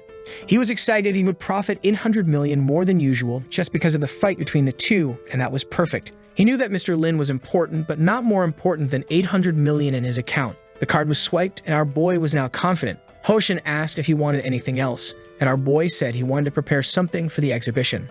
At the event, Rui was still looking for our boy. Suddenly, some guys came and placed a piano in the middle of the event. Everyone was confused because this sort of thing wasn't common. Then, out of nowhere, Chen Yuan started playing, and she wondered what song it was since she had never heard it before. The sound was melancholic, and she began to cry. People at the event were all emotional, saying that it felt like seeing a distant person. Kiki remarked that Chen Yuan didn't seem very happy, and Bingshu asked if it was because of what Ruoyu did. Ruoyu herself began to realize that his music conveyed a sense of disappointment. Chen Yuan finished playing and stood up, saying that when you love people, you let them do what they want, even if it means getting hurt yourself. He walked away, saying that Ruoyu was now free. She started crying, saying she was wrong, and begged him not to leave her. She tried to run after him desperately, but Hoshin told her to wait. He asked if she was Ruoyu, and she confirmed. With that, he handed her a document saying that she had received a Lamborghini Enconium from Chen Yuan. She stood there trembling, not understanding what was happening. Hoshin explained that Chen Yuan had bought the car for her without much thought. Apparently, he had deep feelings and was very generous.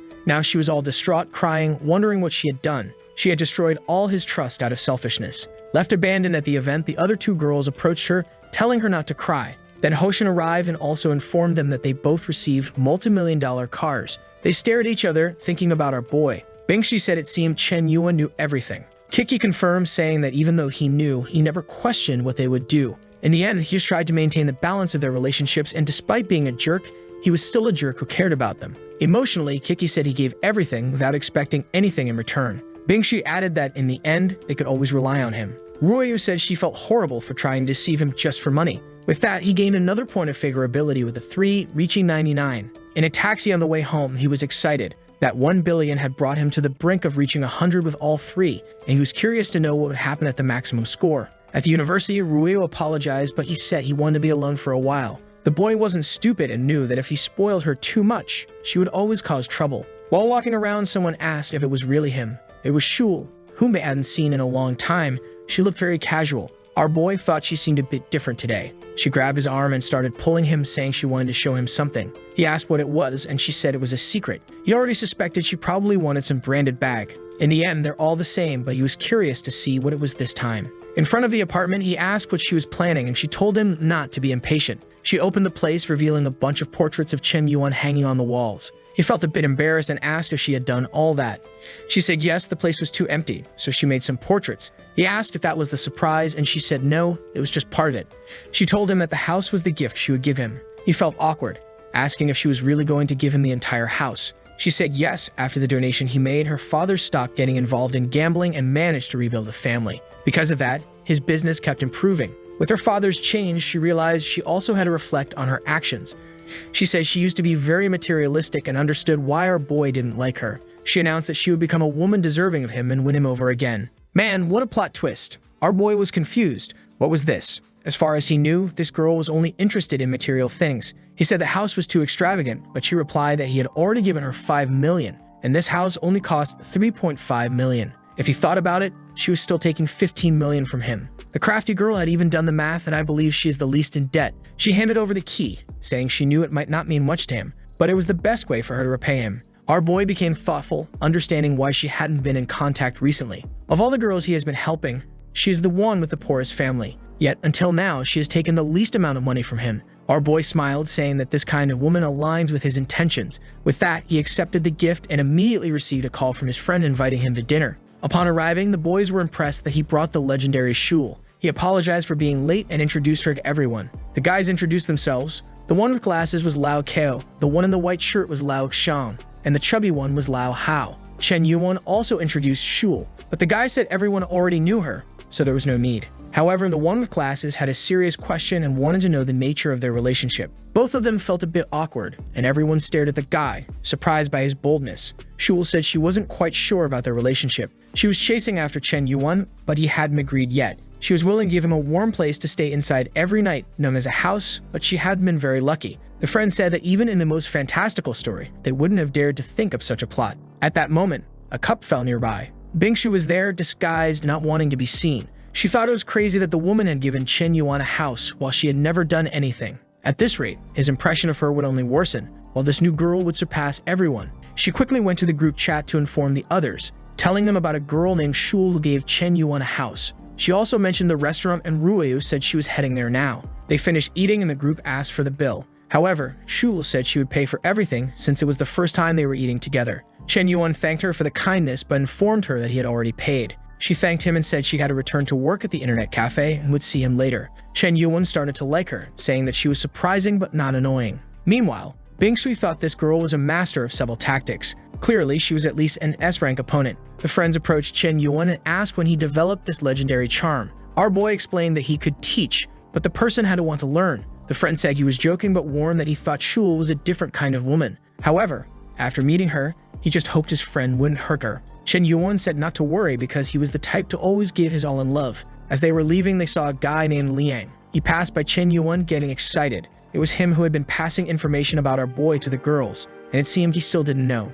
At that moment, a Rolls-Royce stopped in front of the restaurant and he wondered if it was real. The car's window rolled down and out stepped a furious Ruyo, but the idiot Liang was smitten. She walked towards Chen Yuan, and he was sure she was going to scold him. However, she hugged him, crying and apologizing, saying she had been doing everything wrong. She informed him that she had deleted that person's number and never wanted to see him again. She just wanted forgiveness. Seeing her using heavy spherical tactics against our boy, the guys were astonished by her skills. Liang was seething with anger as he had been badmouthing Chen Yuan to her behind his back, but in the end, she was there licking his boots. Our boy told her not to worry because she had never been wrong. They really had no relationship and he shouldn't get involved with whomever she befriends.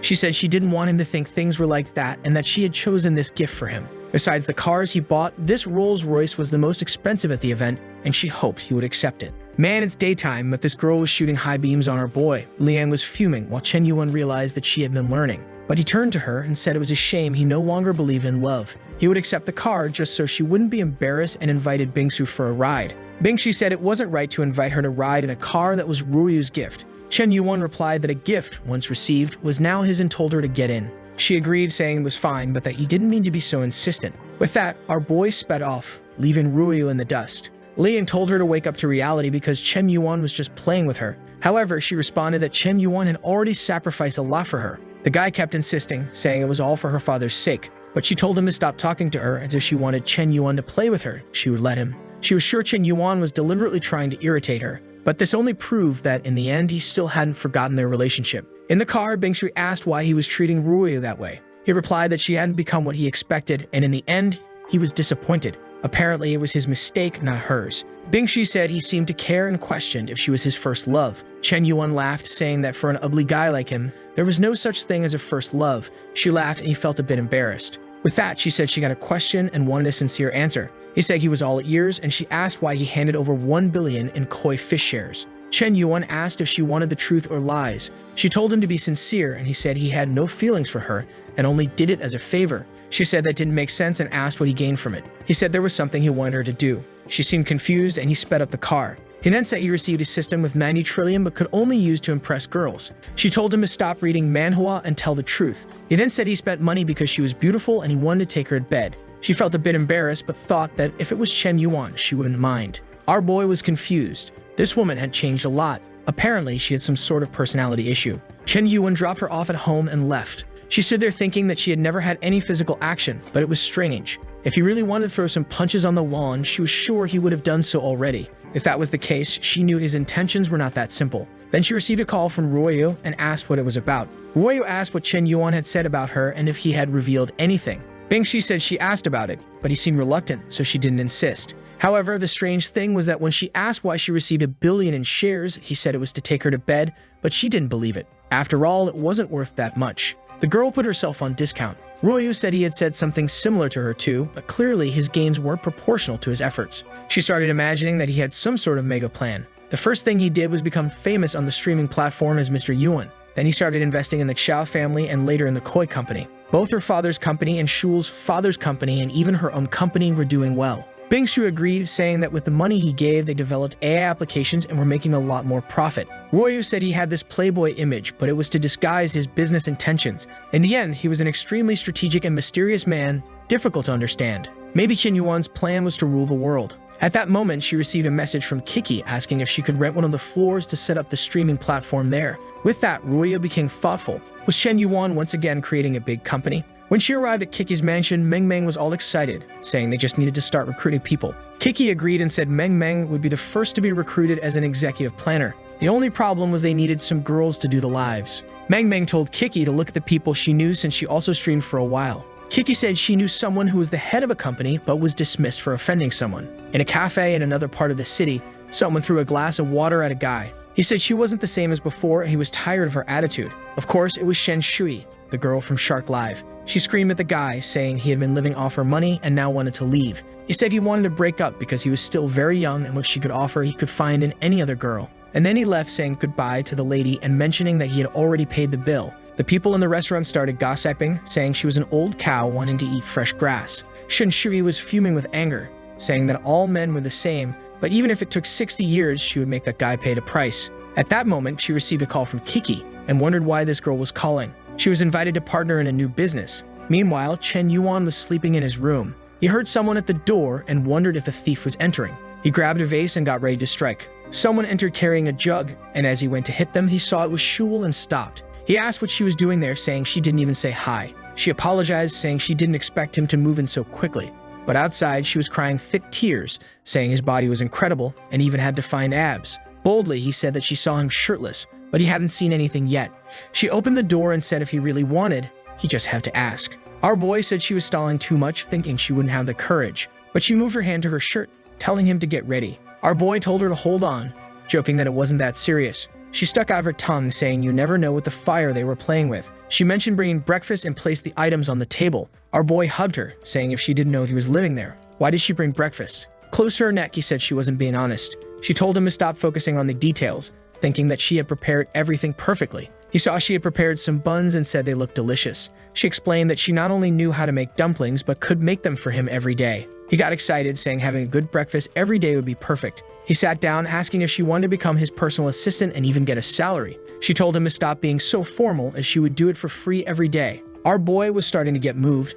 Not even all of his training with the system was helping. Not to mention that the food she made was very tasty. Now he understood why she used to be called Heartbreaker. Suddenly, he received a call from Gao Xuanian. She asked for help once again, and he told her to stop stalling and say what she wanted. She explained that the company wanted to start filming the new movie, but the city studio wasn't cooperating. Chen Yuan told her to explain quickly, and she began talking about a bunch of things about the director and the TV. He said he would help immediately. He informed her that he would transfer some billions for her to start her own TV company. In a few days, he would visit and just wanted to be kept updated. Gao Xuanian was confused about how he spent so much money like that. However, he didn't care about that and was more interested in thanking Shul for breakfast. Chen Yuan said that maybe it would be better if he moved out of that place. She was startled and asked why, wanting to know if she had done something wrong. He explained that if she kept entering without knocking, things could get strange. He asked if he could have a spare key. She agreed and handed it to him. But the crafty girl had more than one spare key. However, Chen Yuan turned and said he knew she had more than one key, and if she didn't respect his privacy, he would leave.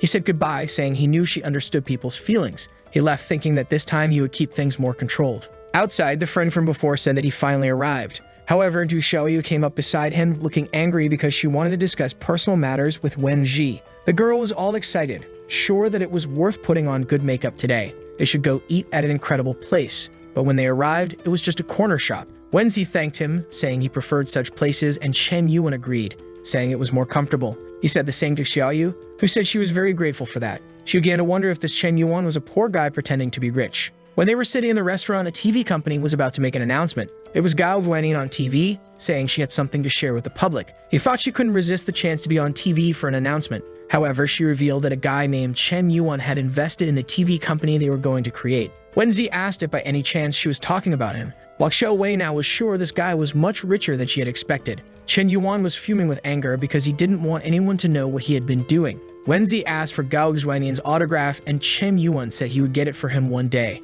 When his friend started to talk about money, he shoved food into his mouth, telling him to be quiet. Meanwhile, Xiao Wei thought that Wenji was her ticket to wealth. She needed to stick to the guy because if one day he gave something to Wenji, she would also benefit. She leaned on the guy, saying he was all grown up and needed to learn to take care of himself. At the company the girls were setting up, they saw Gao Xuanian's announcement, and Kiki mentioned that this seemed like a normal amount for him. The girls discussed how he seemed involved in more industries than they had imagined. Ruoya remarked that even for Chen Yuan, this must have been a decision years in the making. Bingshui agreed, saying his actions might seem random but always had a deeper meaning. Ruoya began to remember everything he had done, wondering what his plan was. In the end, she had no idea. Meng Meng suggested that Kiki tell everyone that he was also an investor in their company, which would attract more people. She knew that having a billionaire investor would completely change public opinion about the company and attract many sponsors. Ruoya thought this must be part of his plan too. They began to think that our boy was very intimidating. Just then, Shen Shui approached and asked what they were discussing. Kiki said they were talking about Gao Xuanian and the investor Mr. Yuan.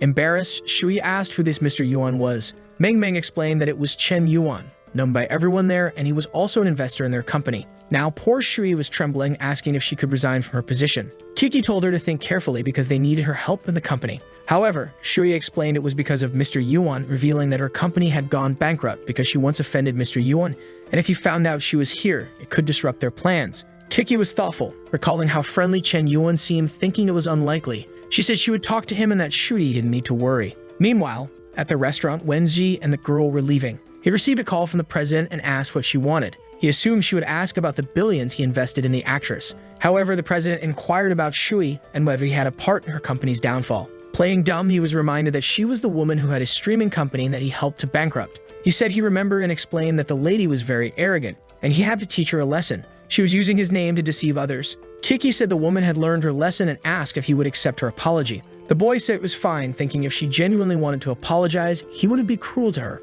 On the phone, Shui apologized, saying she would work hard and hope to be a good employee for him. Chen Yuan simply said it was fine and that the matter was settled. With that, Shui felt relieved, and Kiki commented that Chen Yuan was always a good person. Meanwhile, Chen Yuan thought that having someone as experienced as her in the company would help Kiki. However, some people lacked emotional intelligence, so he needed to provide some guidance. Later, the press asked Gao Xuanian where the studio would be. She explained they needed to ask a certain person and called Chen Yuan. He answered angrily, saying he wanted to keep a low profile, but now everyone knew about him. Gao Xuanian thought it didn't make sense since he spent millions on that damn piano. He said if that was the case, there was no point in arguing anymore, but she would have to help with one thing. She became curious about this one thing while already imagining what it might be. Turning to the reporters, she said she had to take the investor's call. Everyone was eager to know what they discussed. She announced that Chen Yuan would relaunch the Big Cat streaming platform, and their newly opened TV station would be strategic partners directly linked with it. In other companies' offices, streamers who knew how generous Mr. Yuan usually was were already thinking that moving to his company wouldn't be a bad idea. The owner of the Shark platform was already getting worried. At that moment, an employee opened the door, saying a bunch of streamers were leaving the company. The guy was shocked, saying this was happening faster than he expected. At Ruoyu's building, Kiki remarked that she was right and this was all part of his plan. Ruoyu said she had only guessed and didn't expect to be right, but they all concluded that Chen Yuan was the city's monster who understood all business. Meng Meng suggested that his flirting was all a part of his investment strategy. Ruoyu said if that was the case, then they were just business partners. The girls seemed to reach the same conclusion, saying that in the end, they were just Chen Yuan's employees. Now they were all sad, wondering if Chen Yuan loved to leave a like in the video that helps Mamoru make more juicy content for his viewers, activate the cheeky little bell, and I'm out.